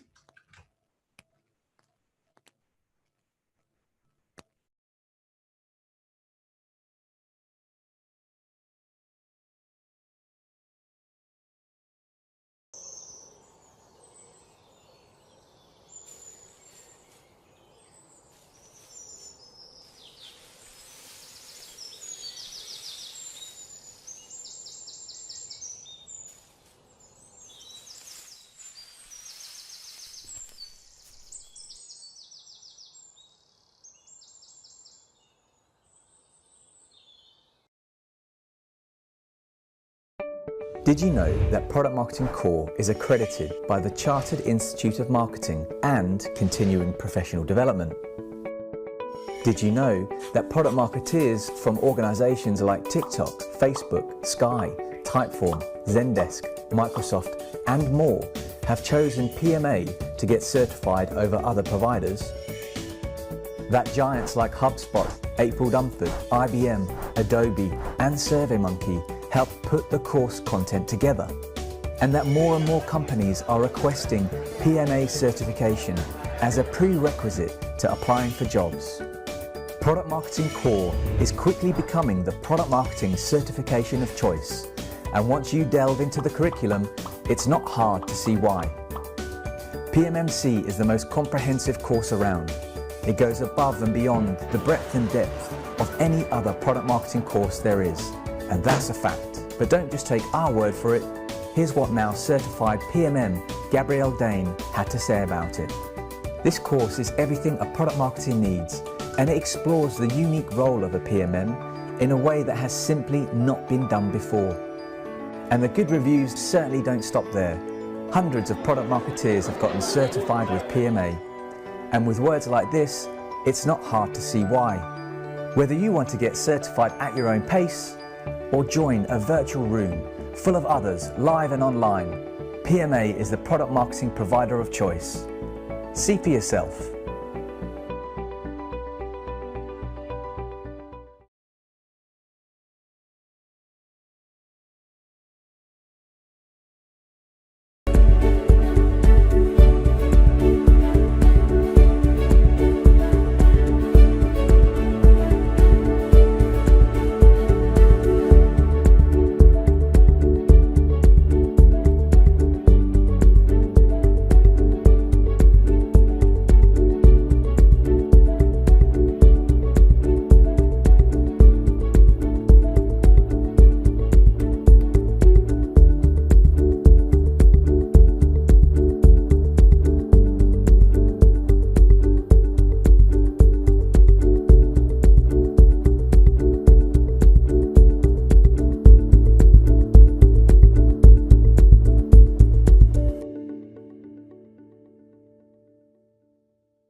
Hi everyone, Anna here from Product Marketing Alliance. I hope you're enjoying Competitive Intelligence Summit so far.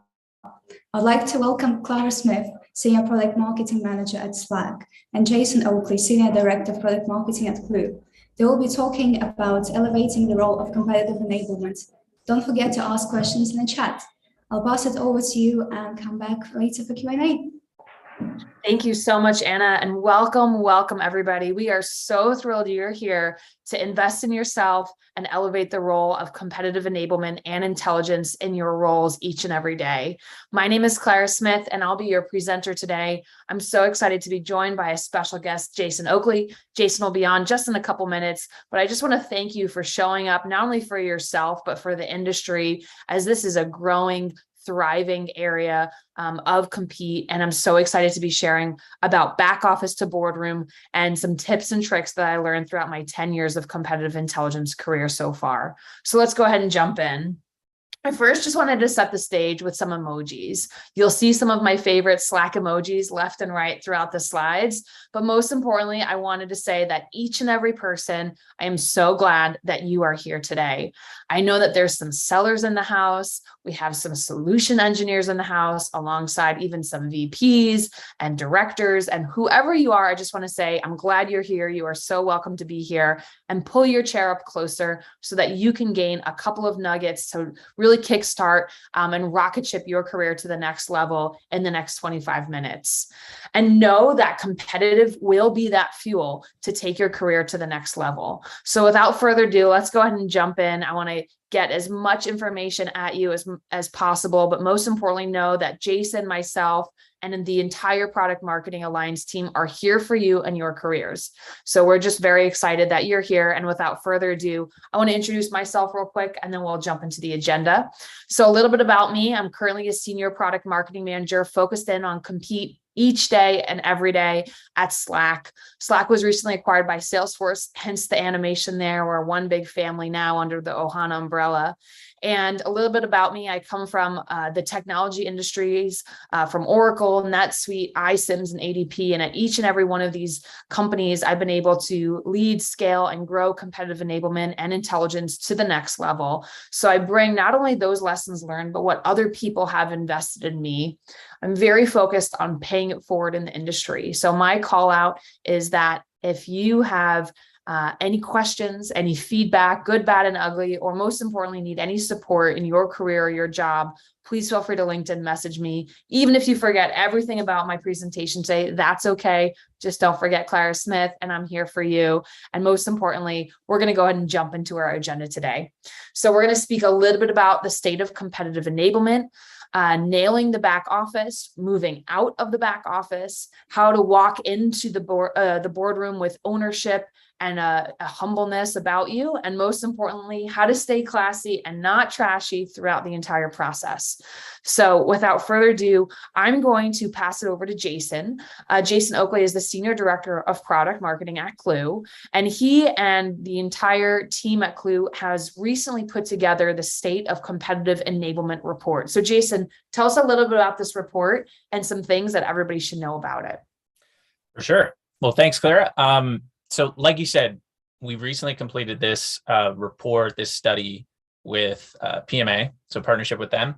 And so this was basically we were surveying product marketers across the globe to try and understand what the current state of competitive enablement looks like within their organizations, right? And it's interesting because I would hope what we cover over the next two slides is essentially the why, or provide some data to back what you're about to show everyone and how you're actually doing this in your organization. So if you want to click to the next slide, let's talk about one of the ones that really stuck out in this study.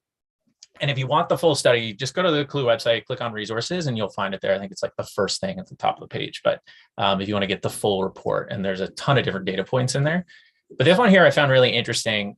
Over 50% of participants, so like product marketers typically, or who were obviously a part of the study, and 50% of them are not measuring their competitive work, or at least in a quantitative way. And I think, yeah, it is very surprising. And I know, Claire, this is like one of the things you harp on constantly is measuring the impact of what you're doing and Compete. And I think I know it's something that's going to be a part of what you talk about today, but it's something that everyone should be doing. And it's very clear majority or large portion of product marketers are not doing it today. The other thing that really stuck out was 75% reported that sales is their primary user of competitive intelligence. So like the primary customer for them within their organization is sales. But on the flip side of that, if you click, there you go. So on the flip side of that, the average product marketer reported that their seller satisfaction with content was only about 5 out of 10. And so two things stick out to me here is, one, it's such an opportunity. If you think of the majority of your competitors out there are not serving their sellers, their sellers are not satisfied with the enablement they're getting when it comes to competitors. It presents a huge opportunity for you where if you're able to nail it, that you're the only one out of your, in your market that's actually doing it and doing it well. And the other is that when you think about the whole topic of what you're covering today, which is how do you get to the boardroom, one of the surest ways of doing that is to get sales on your side. They're going to give you the credibility. They're going to be like your jet fuel to really elevating your role within the organization. So what I'm excited for to see and hear from you, Claire, is how you're actually like solutioning this within your organization, and like some of the, like you said, nuggets that people can take away from today where they can actually start to do this in their organization. So hand it back to you. Excited to see what you have to show us. Thank you, Jason. I appreciate that pump up speech, sharing a little bit more about the report, and knowing that at the end of the day, we should live, breathe, and invest in the people around us, right? And whether they're sellers or stakeholders or boardroom members, they all need something from us as CI focused people. And I'm very excited to jump in. So thank you, Jason. Appreciate you joining. Please feel free to drop, and we'll jump into what Jason just talked about, which is what are we going to do about it? So the first step in doing something about it is nailing the back office, right? Nailing the job that you have currently, right? Literally and figuratively with a hammer or whatever tool set you want to use, do the hard work, right? And our friends at Clue have put together this incredible competitive enablement maturity model here, where you can begin to really rank yourself and create a roadmap for your own program. So I know that there's a lot of PMMs on the line, right? Product marketing managers who maybe do compete 5, 10, 15% of their job. You can stay in lanes 1 and 2, right? You can stay and do a little bit of that and do the best that you can each and every day. For those who maybe have a deeper focus in their CI role, I really challenge you to move forward 3, 4, and 5. And putting in the hard work, setting the foundations is so critical to nailing competitive enablement and intelligence, right? And I wanted to highlight the top 3 things that Claire would recommend to do above all others. And that's making sure that you are distributing weekly newsletters. The weekly newsletters literally made my career when I started out the CI program at iCIMS. I sent out a bi-monthly newsletter, and this was gold because the distribution list started growing each and every week, from 30 people to 100 people to eventually 70% of the company I was hitting on a bi-monthly basis. And it wasn't about me. It was not about the Claire show or the Claire branded newsletter. It was all about and crowdsourcing from the field. So this is where your relationships really get solidified. This is where you hear about the unsung seller who is just super, super deadly at their job. This is where you hear about the solution engineer or the CSM who's really making it in their own field and protecting customer revenue each and every day. Highlight them. Put them in the newsletter. The number one thing that people ask me about is, well, what do you put in newsletters? Typically, it's what's going on externally, right? The PRs, the product updates, the big events, the conferences, what's going on internally in your organization, right? Maybe a new product launch, maybe a new product or pricing strategy, maybe a new go-to-market campaign. And then the third thing is what you absolutely won't know, which is win-loss, which is your own analysis as an analyst or as a CI lead or as a PMM. And that's super, super critical. And for everybody who's joining on the line today, maybe from a non-traditional CI role, maybe you are a seller, maybe you are from strategy, wherever you're coming from, please feel free to put that in the chat because you also play a pivotal role in shaping this narrative. The second thing I'd highly recommend is make sure that you have early battle cards overviewing your main competitors. Tier out your competitors so you can focus on the most critical ones upfront first. And most importantly, it's not just a battle card. I challenge you to go beyond the battle card and really create a centralized repository of clean intelligence. Your reputation is on the line when the intelligence is not clean. When I go in front of Stuart Butterfield every other month, if that intelligence is not clean, I haven't done the hard work there, right? So that's how this all comes together and really feeds to the boardroom. The second piece is put it into action, right? I have a star here because I just was talking to an incredible leader at Procore, Darius Shaw. And Darius is actually an ex-solution engineer who's become the CI lead at Procore. He not only came from sales and customer success, but he said that he was in the trenches and are in the trenches every single day with sales to make sure that that confidence score goes up. So if you can test your materials, your battle cards, your one-sheeters, whatever you need with sales and customer success, and if they can give that stamp of approval, then you're ready to serve your other constituents around the flywheel. And the most important thing is that you can take that information, you can take those relationships and that rapport building and elevate that to the next area of the flywheel, right? And then lastly, in terms of my third recommended step is report, share, and report again, right? So this is the number one question that I get from a lot of people, which is how can you protect competitive intelligence from being slashed? Maybe when there's a budget cut or a hiring fee freeze, how can you prevent CI from getting slashed? And then how can you create more growth within a team?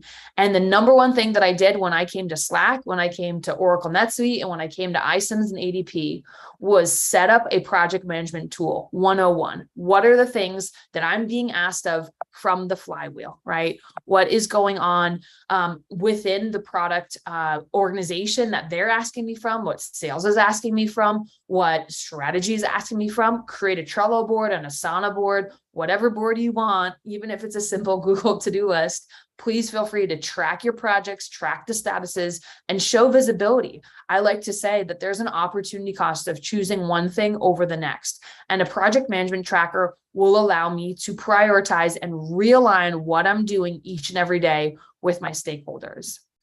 The second thing is I create a deal support dashboard, right? So we talked about working with sales and how that's that critical starting point of your flywheel.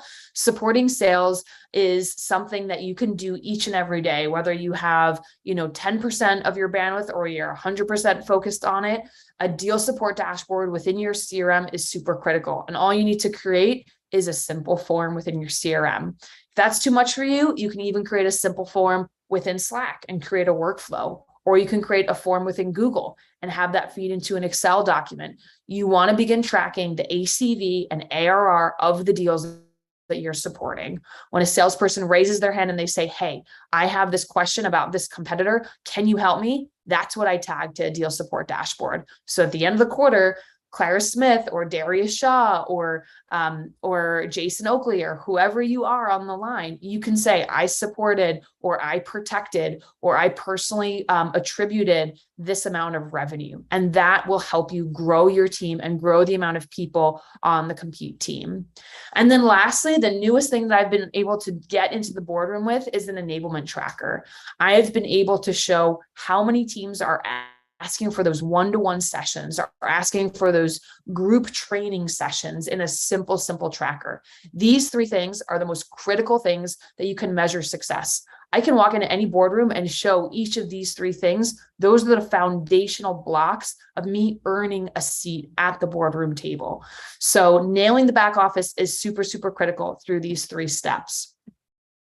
So how do you move out of the back office? I love this really cute animated emoji here. It was drawn by a toddler, but we're all kind of turtles, but if we put on some wheels, if we put on our skates, we can easily roll out of the back office right into the boardroom. So a couple of tips and tricks here about building your brand to shine well before your boardroom session, right? Slack is an amazing place to start showing your leadership within your hashtag competitive intelligence channel or whatever channels you have. Even if you're not in Slack, you can do that over email where you respond to the group messages or you respond to the distro lists that are going back and forth upon reply all situations, right? The second thing is LinkedIn. This has been my home to promote my own personal brand, but I also know that you can post things just like so many other leaders out there. I follow Andy McConnor-Bicknell. I follow Alex McDonald. I also follow Adam McQueen and his podcast. So there's so many leaders out there that want to pull you up and also give you your own stage. I'm really excited to showcase how we can all give each other stages at the end of the podcast. And then lastly, I kind of talked about Slack is really critical and the importance of working in channels. So these are all ways that when Clara Smith walks into the boardroom, they say, I know exactly who you are. You don't have to introduce yourself. Thank you for all your hard work. Then you're setting yourself up for success to truly shine. So what are some real tips to move out of the back office? What is Clara's tactical to-do list here? It's so critical to look at an external or internal event that a need is driven from. So say there's an M&A activity, a new product launch by a competitor, a response to a market update. This is what will get you an invite into the boardroom, right? So I just want everybody to think real quick, in a couple seconds, what is happening in your industry or market, and what unique so what analysis can you add to it?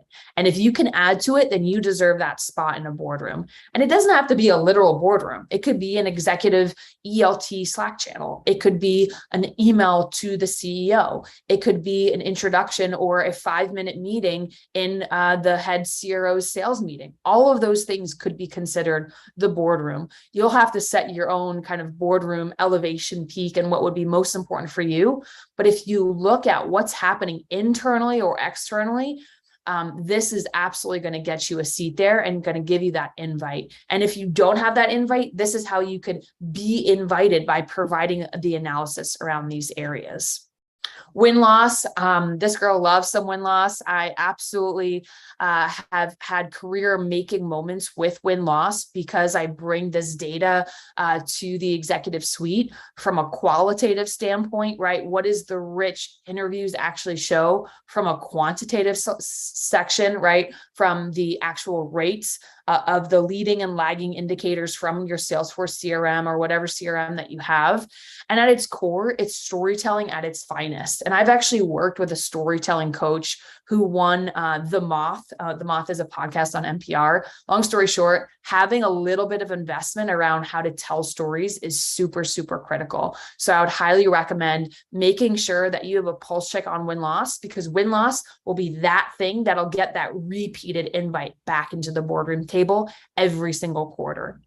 And then deal support. I know that executives are constantly asking me not only what is won or lost, but what's actively going on today that I can help with, right? What are the McDonald's, the VMwares, the Mercedes, the Toyotas, the huge Deloittes of the world? All of these types of deals I've touched before. These are logos that I've touched throughout my career, and I can bring stories and insights to CEOs around what's actually working in active competitive deals, right? Most importantly, you can scale out competitive plays based on those large deals so that you can support down market deals at scale. And then lastly, miscellaneous, right? I encourage each and every person on this call to think about, what can you offer that nobody else in the company has purview into, right? As these win-loss and also as market activities and different things happen in the market, as you see on this screen, what else is happening that you can add your flavor to? A really big mentor of mine often has said, Clara, you have to bring the plus in every single engagement that you do. It's not only the attitude, but it's the knowledge. It's what people have invested in you and how you want to pay that forward and play that forward in your next move, right? So when you think about going into the boardroom, these are the invitations that you can ask for or be invited into, but also think about, what is that pain point that, your CRO, your CEO, your CMO won't have insight into? What is keeping them up at night that you can be that melatonin vitamin towards, right? So I hope you appreciate my super corny analogies here, but this should really be that market-driven event that allows you to create momentum in your own career. So we talked about how to get an invite into the boardroom. Here's my top 5 for walking into the boardroom. Number one thing is keep your decks clean and fresh if you need them, right? If you have a design agency, maybe you have a design agency internally that you use, please keep your decks fresh, because there's so many times when I've walked into the boardroom with execs like Mark Benioff and Stuart Butterfield, Evan Goldberg of NetSuite, and I've had to leave my deck and jump into other decks, or live demo a competitive's website, right? Or live demo our CI portal or our latest battle card. So make sure you keep them fresh, because you never know where that executive engagement will go. And that leads me to my second point. Be ready for improv. Improv is going to be the name of the game. If you think you're going to hit a deck slide by slide, that is never going to happen. So just be ready to jump around, be ready for that obscure question, and be ready to demo whatever you need to demo. And I don't mean the product, I mean your own battle cards, your own portal, like I said before.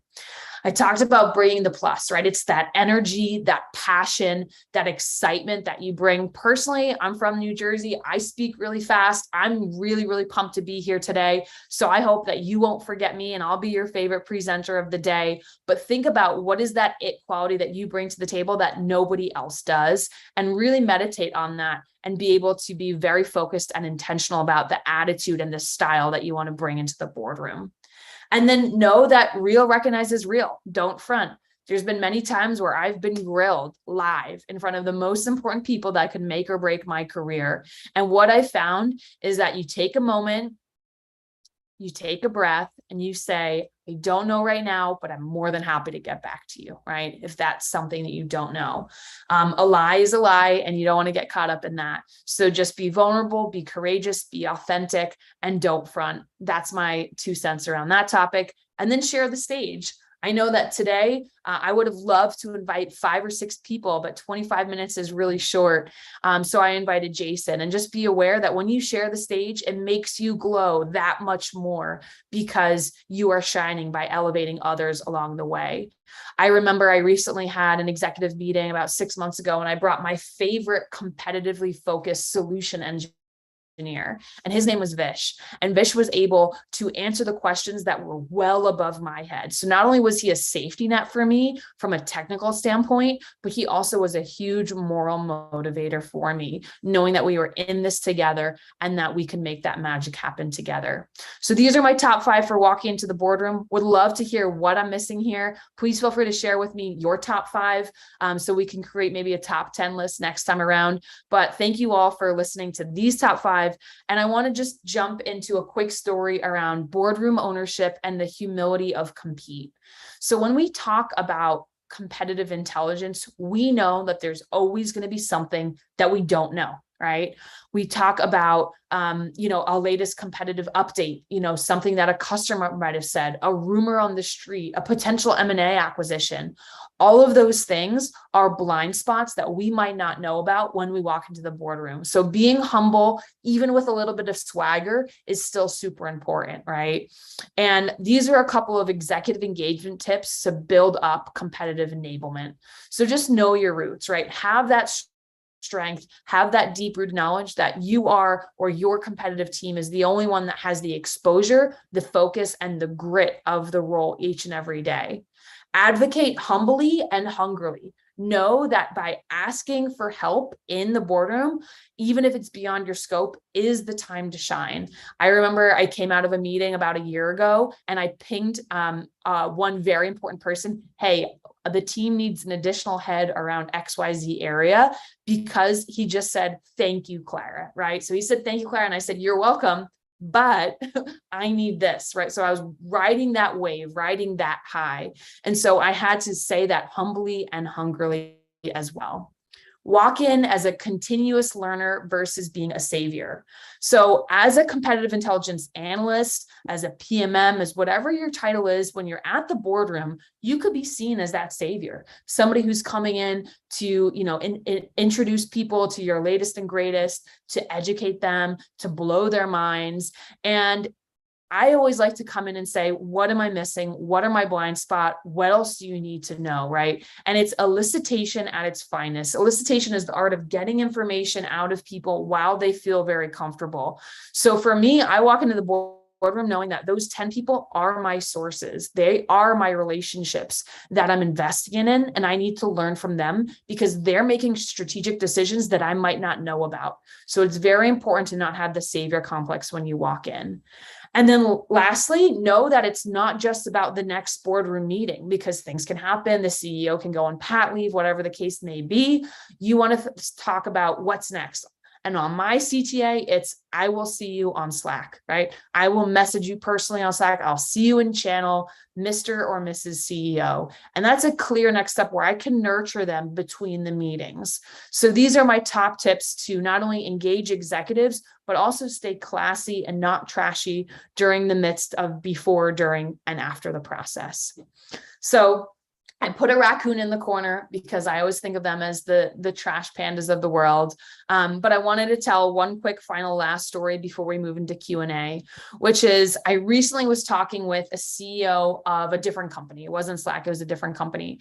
And I was telling him all about my Compete career, what I've done, who I've briefed, my cadences of executive engagement, blah, blah, blah, blah, blah.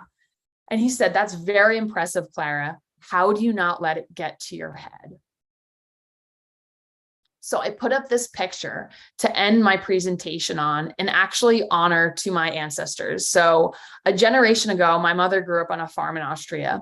And this picture is a picture from Tyrol, Austria. And so I always like to remember my roots, to stay humble, to stay hungry, and to know that I'm not a savior, but I'm here to pay it forward. I'm here to challenge people to think more about the customer, to build on the victories and lessons learned of other people. And also here to really just say thank you for all those who've invested in me. So this is how me, Clara Smith, stays classy and not trashy, just through a quick story. But most importantly, I just want to end the conversation and say that today is a really, really exciting day, because I know I spoke for the last 20, 25 minutes, and we've been so honored with incredible speakers from so many different companies, specifically people that I look up to, like Ben and Andrew, Alex, and Sam, so amazing additional people in the industry that have really made it possible to have a summit like this today. But I wanted to share an upcoming podcast that I will be launching. And I see that a lot of people are launching podcasts these days, but I want to invite anybody on the line today to actually join me in this podcast, because this topic is not done and it cannot be covered in 25 minutes.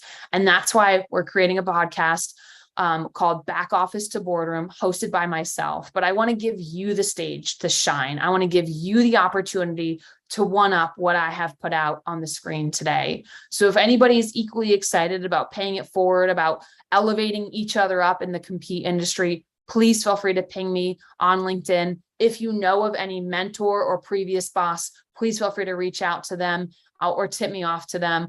I just want to say thank you so much to Clue for this opportunity, for PMA for having me. And now we're going to transition to Q&A. And I ask anybody to please feel free to find me on Slack Connect. Slack Connect is the way that Slack talks to other organizations externally, or you can shoot me a DM or an email or a LinkedIn message. I'm in many places. So thank you again for joining, and I'll pass it over to Anna for some Q&A.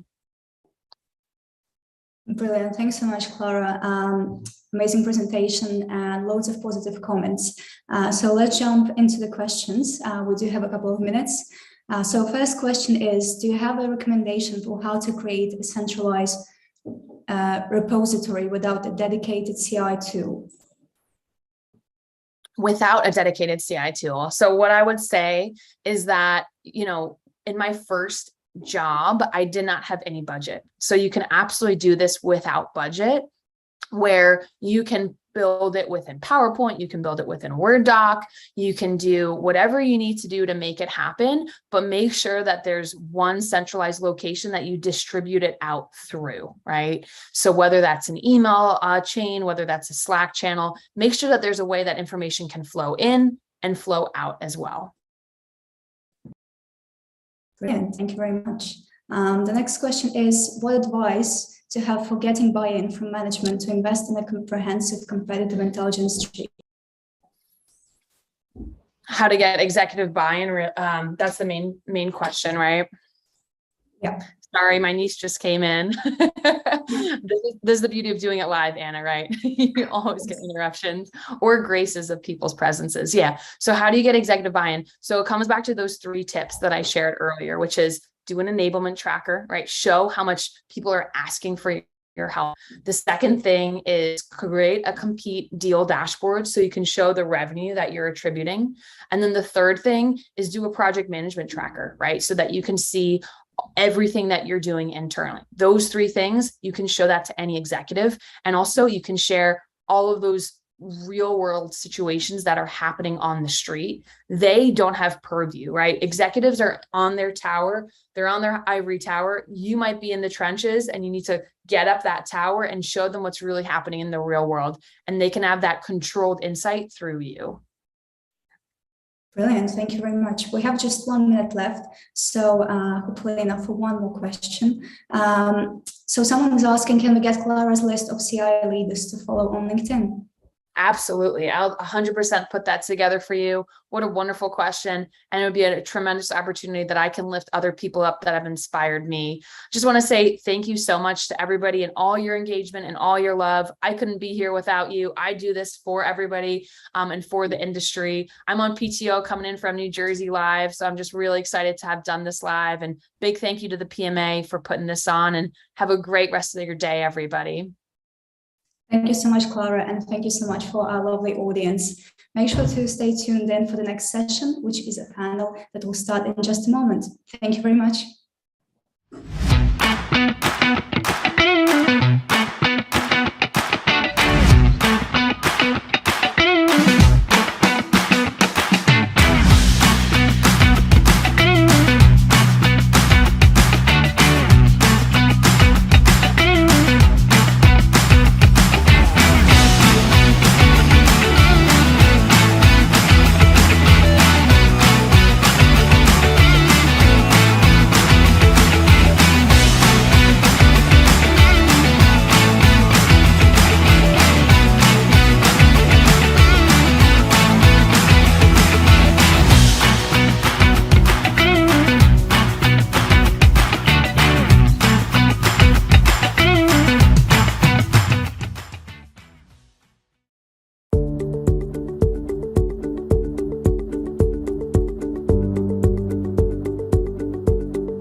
Awesome. Well, I hope you all enjoyed that last talk from Clara Smith at Slack.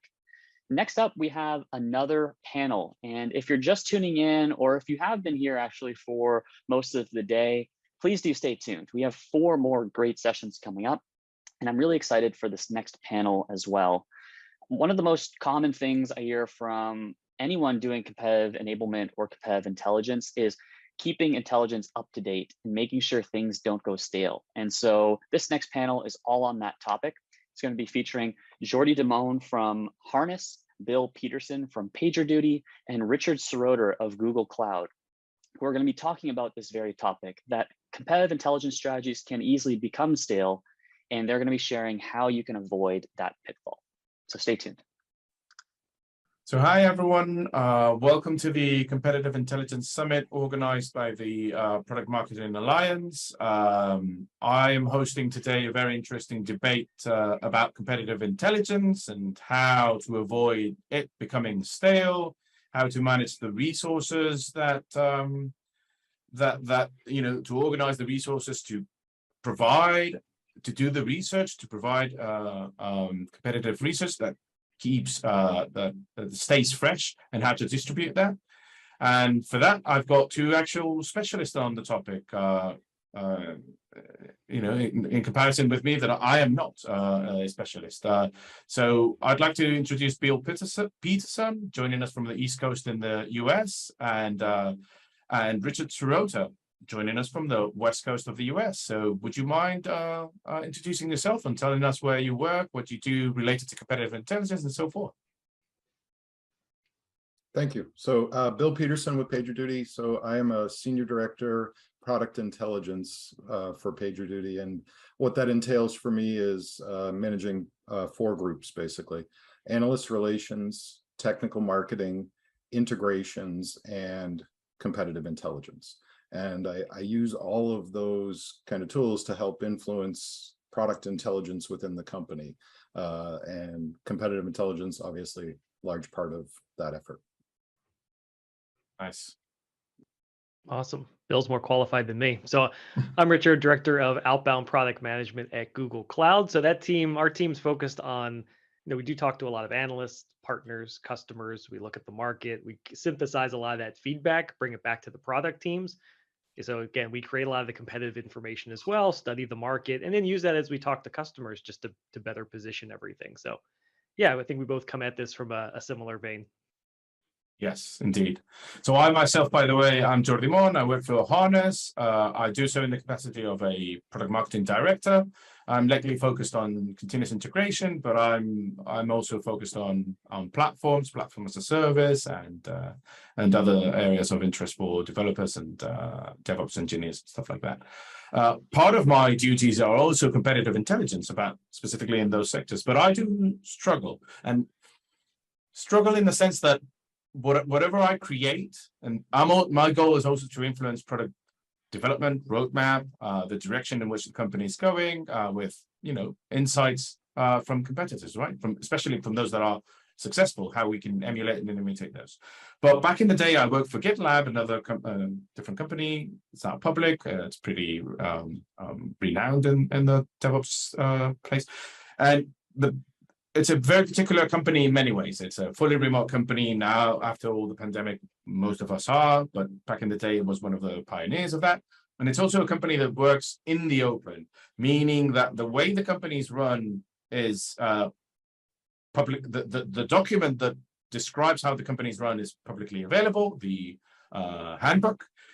But not only that, each activity that each one of the teams uses.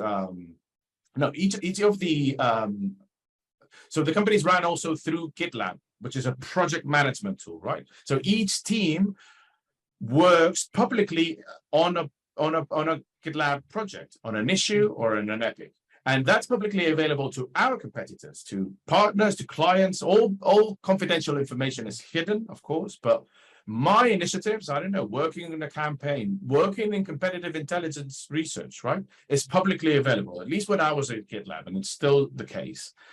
So I had a bit of a Damascene conversion about competitive intelligence becoming stale very fast, because when I was researching our competitors and updating the competitive intelligence regarding them, I would receive eventually, and in shorter times, like every time that a competitor knew about me researching them, they would do pull requests or merge requests or just comments on the topic that I was covering, whether it was a feature, a capability, whatever, and how they had actually, closed that gap. If it was a gap that I was reporting in, sort of like GitLab is better than GitHub in this specific feature. And that knowledge, that insight, that nugget that is valuable for a time, it stopped being valuable very, very quickly. That's my actual problem with it, right? In the software world, we all move very fast. PagerDuty is a company that is famous for also releasing very fast. But in general, software companies do release very fast and reduce the gaps between their competitors extremely fast. So my question to you, to literally start off with this conversation, is how are you experiencing the same? Is competitive intelligence becoming stale faster in the software world, especially? Any of you can go ahead. Yeah, I mean, it's I go back, I don't know, I've been doing this for a while now. I go back and years ago where, look, Microsoft updated SQL Server every 3 years. How often did you have to update your battle cards? Windows updates, just server-side software, a VMware component, that's, sometimes generational upgrades. So you're not doing this on a daily or weekly basis. But, Google Cloud, look at my competitor landscape. Sure, it's Amazon and Azure, but also IBM, Oracle, it's individual providers doing CI/CD or doing things around dev tools or doing things around whatever. So not only is it moving faster, but it's gotten broader. Like, especially with open source, the number of things that I even should arguably be keeping an eye on has exploded in the last 5 or 10 years. So not only do things change constantly, but everywhere. Sorry to interject and interrupt, actually, but I remember a guy from PagerDuty. I'm not sure if he still works there, but he used to put out a CNCF. So CNCF, for those not familiar with it, Cloud Computing Foundation, Cloud Native Computing Foundation, apologies, that collects many, many open source technologies in the cloud native space. The person that I'm referring to, I forgot his name, he used to put out a puzzle of the cloud native computing landscape, because it's so vast. So anyway, I see your point, and I see that you agree with me, at least in the speed in which the software industry is moving and how fast we close the gaps between competitors. What about you, Bill? Do you perceive it in the same way? I do at some level, but I also think it's something that if you're strategically prepared for, you can get ahead of. And it's kind of a mindset, I think, more than having just enough bodies to do it. So yeah, I agree 100%. Staying up to date on all of them is, number one, probably impossible. And number two, it's not practical either. It actually, in fact, is entirely too tactical. And I'm a big believer that if your people or yourself is just doing tactical work full-time 100% of the time, you'll burn out even faster than normal burnout, which is sad to admit, but it's true, right? Yeah. Because I think your brain processes it differently, and you kind of enjoy your work at a different level, but tactically and strategically. So my point there is you need the mix. But what I tend to do, and the way I tend to look at this so that I don't run into those problems, is, what's the model that makes sense for the organization I'm working for competitively, right? Because there's no way I can do, for us, for example, Rundeck, which we bought a couple of years ago, automation, right? We just rebranded to process automation. Whole bunch of competitors there. 20 something of the competitors, which is not all of them, are open source projects. I mean, that's a stop right there, right? Yeah. So I tend to look at it from a model of, I kind of simply call it the 2-3-3-2 model, which is I will quarterly update 2 major competitives, 3 and 2, and then flip them on, for the next year, or flip them for the quarter. It's kind of very simplistic, but it's one way to kind of address that and say, hey, here's what we're going to do, and here's how we're going to do it on a quarterly basis. What it doesn't take into account, and this is on purpose, is, and I get these, and I'm sure you guys get these all the time. Hey, I'm in a competitive situation against Jordy Co. Jordy Co tells me that they can do it. They're telling the prospect they can do everything we can do. Yeah. And you go look up Jordy Co, and Jordy Co's 3-4 guys in Berlin, Germany, in above a pizza joint. Those, sorry, we're just not going to do those kind of things. So my point is, I think there's a tactical and a strategic component to it. Okay. And you have to draw very definitive lines there in order to produce something, to your point at the beginning, Jordy, that doesn't get stale very quickly. Okay, because that's my next question. So the purpose, do we all agree that the purpose of the activity of competitive intelligence and research is actually what? Is it only, I think it's only influencing, no, it's actually twofold, right? You've got several audiences here. Product, so influencing product development, that's probably more on Richard's side, considering that he's an outbound PM, a title that I like, and by the way, a topic that we covered in a previous discussion in this same house in the Product Marketing Alliance in February. Go check that out in the Product Marketing Misunderstood. But so the goal would be to influence roadmap, product development, but also to equip sales, right? And I'm more on that side rather than Richard probably being on. Am I missing anything? Do you guys agree that that is the whole purpose of fresh competitive intelligence? I think yes, Mike. Oh, please go ahead, Bill. I think there's an executive component to it as well, that, executives speaking to executives or to the board or to financial analysts, which is different than sales. You can kind of repurpose some of the same things, but there you're not necessarily talking, you're not in that feature to feature battle. There you're more talking about what's the business value of change, right? And have the executive be able to make that argument from a competitive point of view. Richard? Yeah, to me, the whole point of all of this is situational awareness. Like, the only reason I'm doing competitive intel is so that I am looking around and not myopically, because look, we can argue that, hey, you shouldn't even worry about competitors. Just ship the thing that adds value to your customer and stop looking all over the place, focus yourself. That is, of course, true to some dimension, and I should be fighting for the customer, not fighting competitors, 100%. But when I walk into a customer and say, hey, by the way, we have amazing feature XYZ, and they go, so-and-so had that 3 years ago, you're terrible. Okay, like I should at least know going in, what's the landscape like? Am I pitching something that's commonplace or something that's actually really differentiating? Should I be going back to my product team going, hey, our competitors seem to just really not be focusing on this segment right now. Like all they're hitting is enterprise developers and they're missing startup devs because I haven't seen anything from them for startup devs for 2 years. We should go focus on that. Products, on-ramp, go to market, or same with marketing, right? Same with analysts, because we get questions, right? We all get questions. Hey, how are you responding to vendor doing X? Well, I don't know. I don't pay attention to them. That doesn't make me look smart or focused. It makes me look unaware. And so for me now, again, to Bill's point, you could absolutely drown yourself in information, and that's information. Knowledge is different, right? I just don't want information. I can't pay attention to everything. I purposely declare bankruptcy on certain competitors because I don't have to care enough. Or maybe you check in on them once a quarter, to Bill's point, of you keep them in your RSS feed so you know if they're doing something. But I'm not going to do a whole tear down. I'm not going to use their products. I don't care. But there is something about saying, I just want situational awareness so I can be somewhat of a trusted advisor to my partner, my customer, my field people. And I kind of know what's going on so I can make good choices. Yeah. Can I just jump in on a top tip from me, just because Richard, you opened that door on the RSS feed. Anybody out there, product marketer or competitive folks, use TweetDeck, right? And if you hate, however you feel about Twitter, whatever, use TweetDeck. If you're not familiar with it, it's a columnar format. I put every single competitor that I care about in there. And when I have my cup of coffee in the morning, I just buzz through. And in about 15 minutes, I know if there's anything that's going to ruin my day or not, really.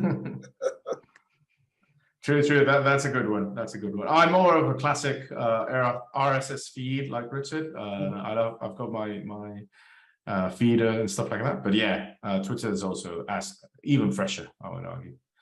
And for Richard, it's actually more complicated because, I mean, my understanding of PagerDuty's portfolio is that, it's broad, but hey, it's not a hyperscaler like the case of Google Cloud, right?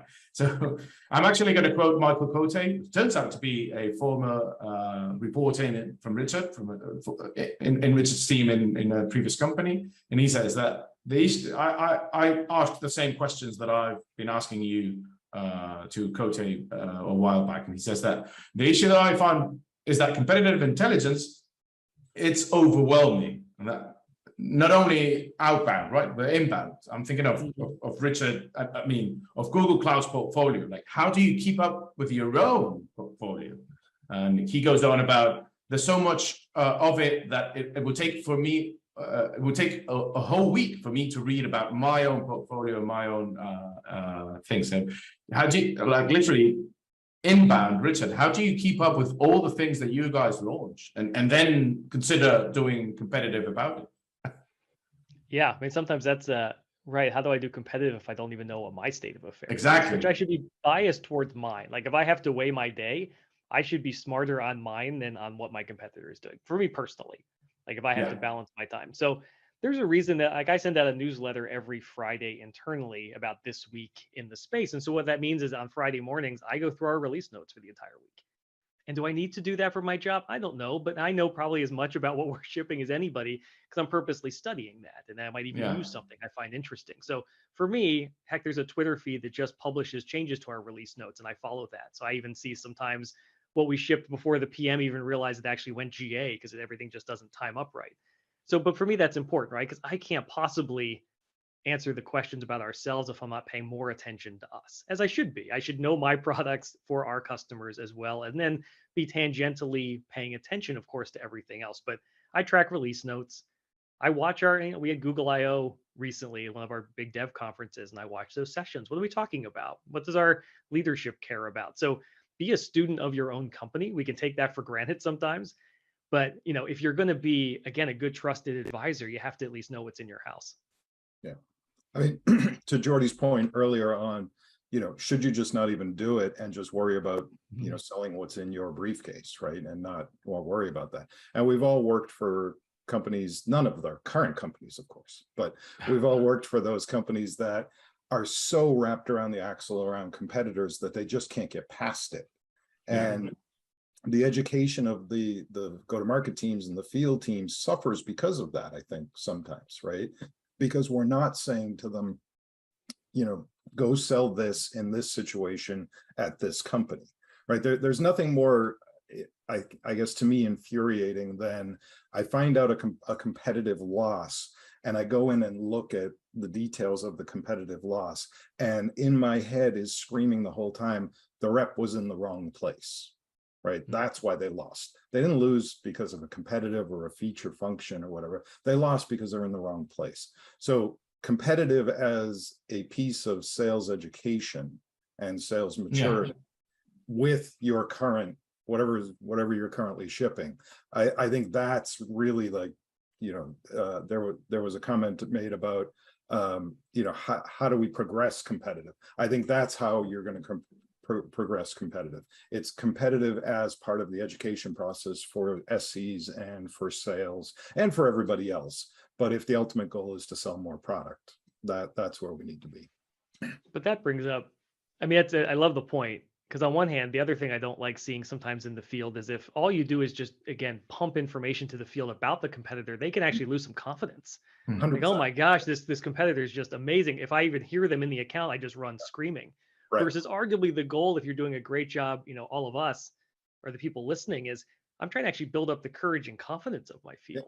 So, what, respect your competitor, never dog them. Like, they're also solving a really unique challenge. But hey, by the way, we have, some daylight in this feature set, or we are doing this sort of service that's different than them. So going confidently to that customer and they say, hey, we're using company X, and you go, they're amazing. That's a good choice. By the way, but what we're doing with Y, maybe keep that, but also look at augmenting here. Maybe you would replace it, but this is why we think we're doing something a little different or better. Like, you got to give that confidence, or I've seen too many reps just decide like, I'm not even going to make the pitch, or I'm just going to maybe try to do something and then run out the door.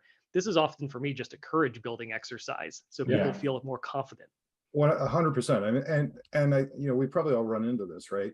Some of the best reps I've dealt with are former athletes, right? And it's that competitive strain that they brought from being an athlete, whatever it was, to enterprise tech sales. And to your point, Richard, all you have to do is kind of point them in the right direction. Say, hey, the ball's over there. And they'll go get it. And I think that's part of where, to Jordy's initial point on, is it stale? That's the opportunity, right? Is to get the rep, or to get the SC or the SE or whatever you call them excited about the opportunity through, I mean, I'll say competitive intelligence, but I also mean product intelligence and what partners are doing, the whole the whole ecosystem, right? Or at least recognize where the landmines are. Like, to your point, like if like, by the way, company X is just killing it in this vector and we're just not doing a ton there. So don't go in there guns blazing on, hey, we're the best for this. Like, you're 4 years behind them on this. So you should know where the landmines are and where you say, like, look, we're either going to double down on our strengths, we're going to focus on that. So again, for me, it's situational awareness. Know where not to say something silly and lose all the trust. Where are you, and the staleness is tricky, because once you lose trust there, people don't use those assets anymore. And so you do have to keep things relatively up to date, or people don't check anymore. And again, you start to lose confidence. Right. Agree. So it seems that the three companies that we all work at, competitive is kind of crowdsourced in a way, because Bill, you seem to be probably the most specialized of the three, and yet you've got three other interesting responsibilities under your belt. So my question is, should there be competitive intelligence specialists only, or should this be a distributed workload across product marketing, product intelligence, outbound PMs, the roles that we all have? I think, like a lot of stuff in our lives, it depends is my answer. But I think regardless of the size of the company, right? And a lot of this to me depends on the size of the company and the size of the opportunity, whether competitive intelligence lives in product marketing, which is usually where it'll start off. And as you hey, I need somebody to do this. But in my opinion, product marketing, corporate strategy, corporate development, the M&A folks, if you're that size, PMs even to some extent, they all need a little skin in the game on competitive, in my opinion, right? Because there's no way that I can build like a battle card without going to talk to the PM, right? I mean, I can look at it and probably get it 90% of there. And that's usually my goal, is to just kind of push it over the edge by talking to the PM. But then I have to go educate the product marketing person as well, because they're the one that's going to probably get called in to talk about it, not necessarily the PM all the time. Oh, and then, oh, by the way, who's going to go tell the SC, right? Because in a lot of cases, the salesperson is a relationship salesperson, not a technical salesperson. Yeah. So the SC's got to know this as well. So in my opinion, you know, not to be cliche, but it takes a village to get it done. And if you do it in a vacuum, where, you know, I think, Jordy, that's kind of the point. When I thought of your initial premise, you know, I wanted to just ask you, you know, Jordy, who hurt you in competitive intelligence? You know, somebody show me where. Yeah, Richard and I'll go take care of that person, you know. But the reality is, it's the competitive intelligence function, if it's a person or spread across, has to be that kind of galvanizing spirit to bring all of those together. Because if you just put it on, in my opinion, if you just put it on PMM, or you just put it on like some competitive person who's operating a vacuum, it's just not going to happen. It's way, as you both have pointed out, it's just way too complex. There's too many of them. It falls apart really quickly. So I think it goes back to my original statement of, if you're not thinking it as both a tactical and a tactical and strategic exercise within your organization, then Jordy, yeah, you're doomed to fail. Yes. Yeah, I think that's fair. I think so I agree with all that. As you say, I think this is more of a American football than golf. Like, it's a team sport a little bit. It's not just you're out there doing your thing. But as you say, if you don't have someone who at least has the remit to aggregate, and especially, I mean, to me, there's tiers, right? There's the kind of formal competitive things. It might be the battle cards. It might be the presentations. It might be the sales talking points. But then there are the things of, hey, I'm in a fight for my life with this competitor in this deal. Engineers, like, assemble. Let's go. We're going to do a tear down. We're going to understand the product. It's different, right? So you're going to have some sort of reactionary things. That's fine. You're going to have certain things that you have quarterly updates and planned. But to me, I mean, everybody's job should be kind of looking at this. If I'm a engineer and I'm looking at the technical merits of a product, I'm probably not seeing their marketing message. I'm not paying attention, but I understand the technical merits. Okay, they made a bet on gRPC as a protocol, and you made a bet on this. Okay, that's a different implementation. I should know that. PM might not pick that up. PM might be looking at functional or go-to-market differences. Marketer may be looking at what segment they're going after. So if you just leave this just to a marketer, or just to a PM, or just to an engineer, you're going to miss one of the dimensions. So somebody should own it, at least in terms of, I think, helping aggregate and keep it on a rhythm and not make it so distributed. But if you're missing other voices, you're going to have a very thin perspective on what's actually going on out there. And I love it. And it's also going to impact what you end up selling at the end of the day, right? So are you a one product company, or are you a platform or a suite of products, or a cloud full of products, right? It's where we are, right? Because if you think about it, what's that ultimate end goal? Is it a POC? Is it a trial? Is it a rip and replace? All of those things have different kind of timelines and life cycles that actually end up to the final goal of, hey, there's money coming in the door from this effort. And they all have different execution paths, right, that they go down to get there. And by the way, every single one of them falls apart for different reasons across that spectrum.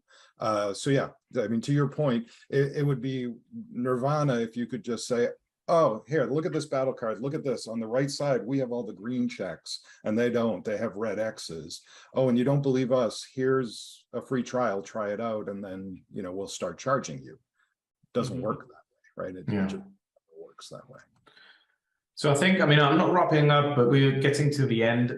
We've agreed upon the fact that there's like at least 3 audiences: the executive level that wants probably some defensiveness of the company because they address problems that are related to investments and press, maybe general perception at that level. Then we've got product, so we try to influence the roadmap in the good direction, especially providing them intel from the best competitors, right? The ones that will guarantee the future revenue.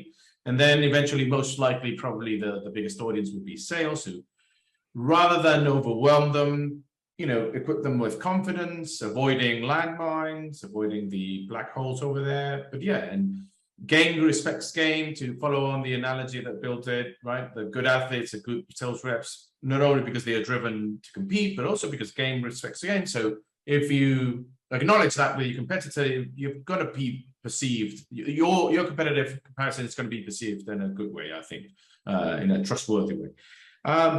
Going back to the staleness, do you rely a lot? I mean, we've mentioned that RSS feed, so keeping updated in an automated way with competitor news. What about further automations? I mean, I won't mention any vendors. There are plenty that sponsor this event, particularly for reasons obvious, but do you rely on that? Do you consider it to be a good thing to go about in sort of like baseline competitive research?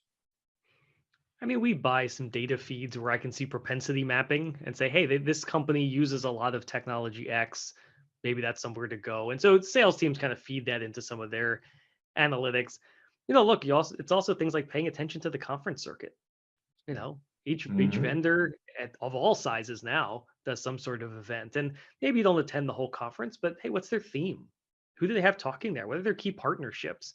That's really important. Like, look, our team watched Microsoft Build. We'll watch reInvents. They don't let us go anymore, but we at least watch online. So, I mean, when you look across the landscape, let alone then the industry neutral kind of things like a QCon, like other events where these aren't vendor shows, you're just seeing like, hey, what's the message that vendor is kind of carrying through? Maybe I like that. They're really doing a good job of telling a really human story, because maybe our message has gotten way too corporate. I like what they're doing there. So I think industry events are great. You're looking for the things they're writing, the things they're speaking, their DevRel people. Like, what is what's going on out there? And then keeping an eye on the up and comers. So as much as, Bill and I both talked about, you can't watch the whole landscape, but you do a giant disservice if you're just watching the mega vendors in your space, because inevitably everyone's disrupted somehow. So are you paying attention to who's the upstarts?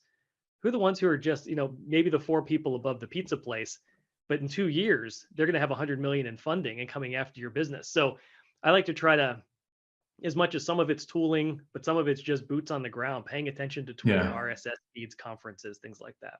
So shout out to PagerDuty's event, right? That's happening now, next week, Bill? Starts June 7th in San Francisco. Yep. And then we're also doing London and Australia. But thank you. Nice. No problem. Tools for me, sure, we can use them for research, and they enable myself and my team to do what we do at some level. But some of it is just, as Richard points out, good old-fashioned sleuthing, right? How many inputs can I manage here? Let me see if I can do this without mentioning vendor names. But where I find the benefit with tools is enabling my sales force. Right. So I use Salesforce, I can mention them, right, to identify a competitor. And then if they select a competitor in Salesforce in a deal, hey, they automatically get the battle cards and everything delivered to them through some other tool. I won't mention names, right? But then there's that tool that records sales calls, that one, right? Yeah. I can also automatically pull out competitor names out of that and still then send my sales reps battle cards from that.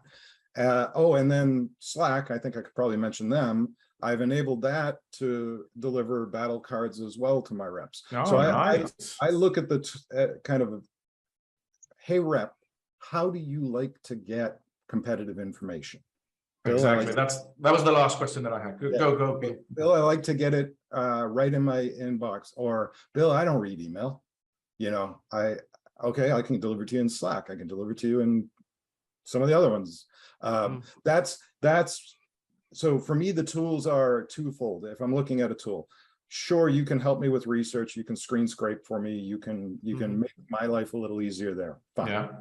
you know, but maybe I'm a little different, right? I'm a former industry analyst as well. So going and reading stuff and coming up with my own opinion, I don't mind doing that. But some people do.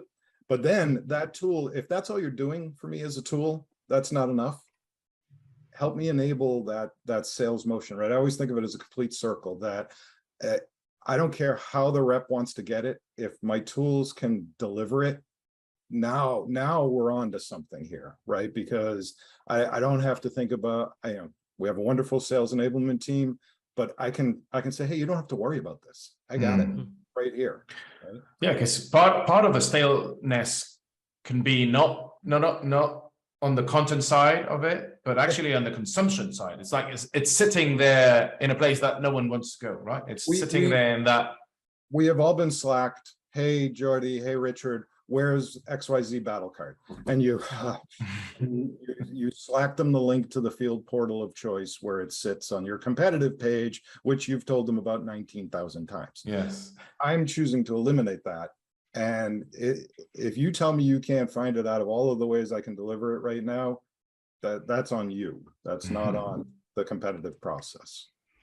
I think that's good. I think that's, I mean, those are really smart destinations and tools, and even some of the push. I do like look, our Google chat rooms are also a really good competitive tool. Like I'll see, and especially our field rooms, where a field person can come in, usually a CE or a technical engineer, going, hey, somebody just shipped this, or how am I supposed to think about this? Like that's rapid response stuff. But then you have field people, product people chiming in, and you're doing like real-time intelligence. Right. So that's not durable. That disappears as soon as it goes off the screen. So that can't be the only source. But I like the sort of, like I want to tap on somebody and go, can you also give me help? Because sometimes the passive resources are useful, but it's still not, hey, I've already looked at this before, and that's not helping me, get through in this account. So you also somehow need those specialists or the phone a friend or something to kind of get some help in there. So I like the mix. The intelligence, yeah. Okay, I think we're almost on time. Yes, most likely, I argue. I'm reading now some of the key findings of the State of Competitive Enablement report that the Product Marketing Alliance, shout out to them also for hosting us. That report, the State of Competitive Enablement, was published, I think, a month ago. You can find it in the website. It's free to download. And I think it's aligned with many of the things that we, obviously, as competitive intelligence practitioners, have debated here, but also, experienced and so forth. It's, for example, a key finding here is that 74% of the respondents says that the primary user of competitive intelligence is sales, and product marketing and product management, 13%. So in line with what we're seeing. Anyway, there's plenty of findings there if you're interested in not only doing competitive intelligence and keeping it fresh, the struggles that I find in my competitive intelligence efforts weekly or monthly, but also on what Bill just touched upon right now and Richard, and making it actionable to your audience, whether it's sales, product, or the executive level, because the staleness comes also from that end, right? From sitting in the wrong place or not having the correct format or the adequate format for the different audiences, which might consume it differently. I will go ahead. Add to that, though. I mean, if you're new at this, there could be a tendency to say, okay, my goal in a battle card is to make us look amazing. To Bill's point earlier, we're all green checks and they're just a dumpster fire. Yeah. And if you're really early in competitive intel, that is your inclination. Well, I'm here to tell you from the future, don't do that. You lose all your authenticity. And so it's okay to say somebody's better than us at something. Frankly, if I go into a customer and go, yeah, that's actually not the right thing for us, your trust just went up like this. So when you're creating these assets, and this is where staleness can get tricky because those check marks can change over time, do not sandbag. Do not go in here just trying to make ourselves look amazing. You have to have more confidence in what you're good at and be okay understanding you're not good at everything, but fight that, because I had to do that a lot. It was really easy to try to just, what are the 4 characteristics that somehow we're better than, even though they're better than us at 100? I'll only list those 4 in the battle card. It's worthless at that point. It's an actually useless asset. So fight that urge. 100% agree. I mean, when I said earlier, reading like a loss report, and in my head, the rep was in the wrong place. Sometimes we sent them there. by doing exactly what you just said, Richard. Yeah, and don't do that, right? You have to understand where the value add is, right? I talked about the business value of change or the business value of adding addition, right? You have to think about it under those premises. And what does my solution, what's the value of my solution for a change in a competitive environment or in a green field of an ad? Think about it in that respect and then right to that. I always tell people, don't send your rep into the wrong battle. And that's really, the competitive battlefield, quote unquote. But that's really powerful idea of taking some personal responsibility for, like, you're unleashing this on people. Like, they're trusting you to make sure you're not making them look foolish or that you're educating. So take some pride and awesome ownership in that, maybe even enough little bit of fear so that you do the good job. I worry about, that's a huge responsibility. I got to tell you, I worry about it all the time. Like, I write this and we post it and somebody goes and uses it and they just get their head torn off, or they wait, even worse, in some cases, they waste how much time where they could have been off selling in the right place. Yeah. So that's a big, the staleness, the staying current, the mass of it all. There's also this kind of fiscal responsibility we have to make sure we're pointing I'll use the athletic term, but we're pointing the athletes in towards the right field or towards the right goalpost or what have you. I think that's a big part of it. That, to Richard, to your point, for folks that might be like, oh, I want to go into competitive and I really want to make a difference and I want to, show the value that I'm bringing. Don't think of it from the perspective of you got to boil the ocean. Think of it from, where can I get those quick early wins and successes in the right spot. And yeah, that's one that if you were to ask me, Jordy, what keeps me up at night, that's the part of this. Keeping current, none of that does. It's wasting time and money by pointing them in the right direction. I mean, in the wrong direction. Yeah, the secret of a good competitive intel person is the ability to synthesize. You're getting a million data points. And if you can roll it up, and by the way, I've studied this market for 6 months. These are 3 things you should focus on. You're a hero if you can do that, right? Anybody can just dump the feed of information and then put it on their reader to sift through it all and figure out, how do I win? Right. An amazing competitive intel person goes, by the way, I really feel like these are our clear differentiators. These are the winning points. Go at it. Like that's the hard work, but that should be the fun work. So what I always tell my competitive folks is, if you produce something, put yourself in the shoes of the person that's reading it, whether it's an SC, a salesperson, or even an exec. And if they read it and say, well, what should I do? It's not right? You should be able to walk out of that, read the document, whatever it is, battle card, competitive deck, whatever, and know exactly what you should go do and say. Yeah, the actionability of it, right? I guess. Okay, well, that I was reading another key finding of the state of competitive enablement that aligns with some of this stuff that we've been talking. On average, it says, quote, PMMs rank the distribution process of competitive content a 4.6 out of 10. So again, pointing out the problem that Bill mentioned at the beginning of how does this distribute across the right stakeholders?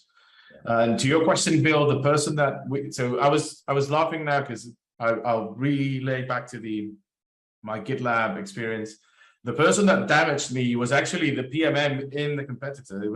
This is only something that happens at GitLab or companies that are run, maybe Buffer, I think, runs itself in the open too. But hey, when you're writing that to a sales rep, it's like, we excel against competitor X in this way, and then the PMM of that company comes in and does a pull request to suggest a change to that information. It's like, oh my gosh, this guy's, I mean, on the one hand, it's like, oh, my competitors are reading my own competitive intelligence enablement, but at the same time, they are correcting it immediately. And it's like, oh my God, I shouldn't be providing this intelligence in a way. But anyway, I'm not damaged. I just find that everything moves at the speed of light in software. We've got the hyperscalers there that are, no criticism to Google Cloud or AWS or Azure, but those guys are literally just behemoths of functionality in a way. But even regardless of them, the small shop on in Berlin that you mentioned, we all move incredibly fast. And even old companies are becoming software companies with digital transformation and themselves. So all of this is going to become even more challenging. So I'm happy actually for the sponsors of this show, which are automation tools that we will mention, but that we all use, and the human part of it, the intelligent part of it, being able to be, I think, strategically and insightfully and actionable, and provide actionable insights to the reps and the field and executives and so on. So that's all. Do you want to wrap up with something else that we've missed, or because otherwise I will just say thank you to both of you and consider it a day. Thank you very much. Great discussion. Enjoyed it. It was. Thanks, Jordy. And anyone who's competing with us, just follow our Twitter feed. You'll keep an eye on what we're doing. I will. I didn't know about that feed. You just let me know about that one, and I'll subscribe and follow. Indeed. Take care, both. Bye-bye. Thank you.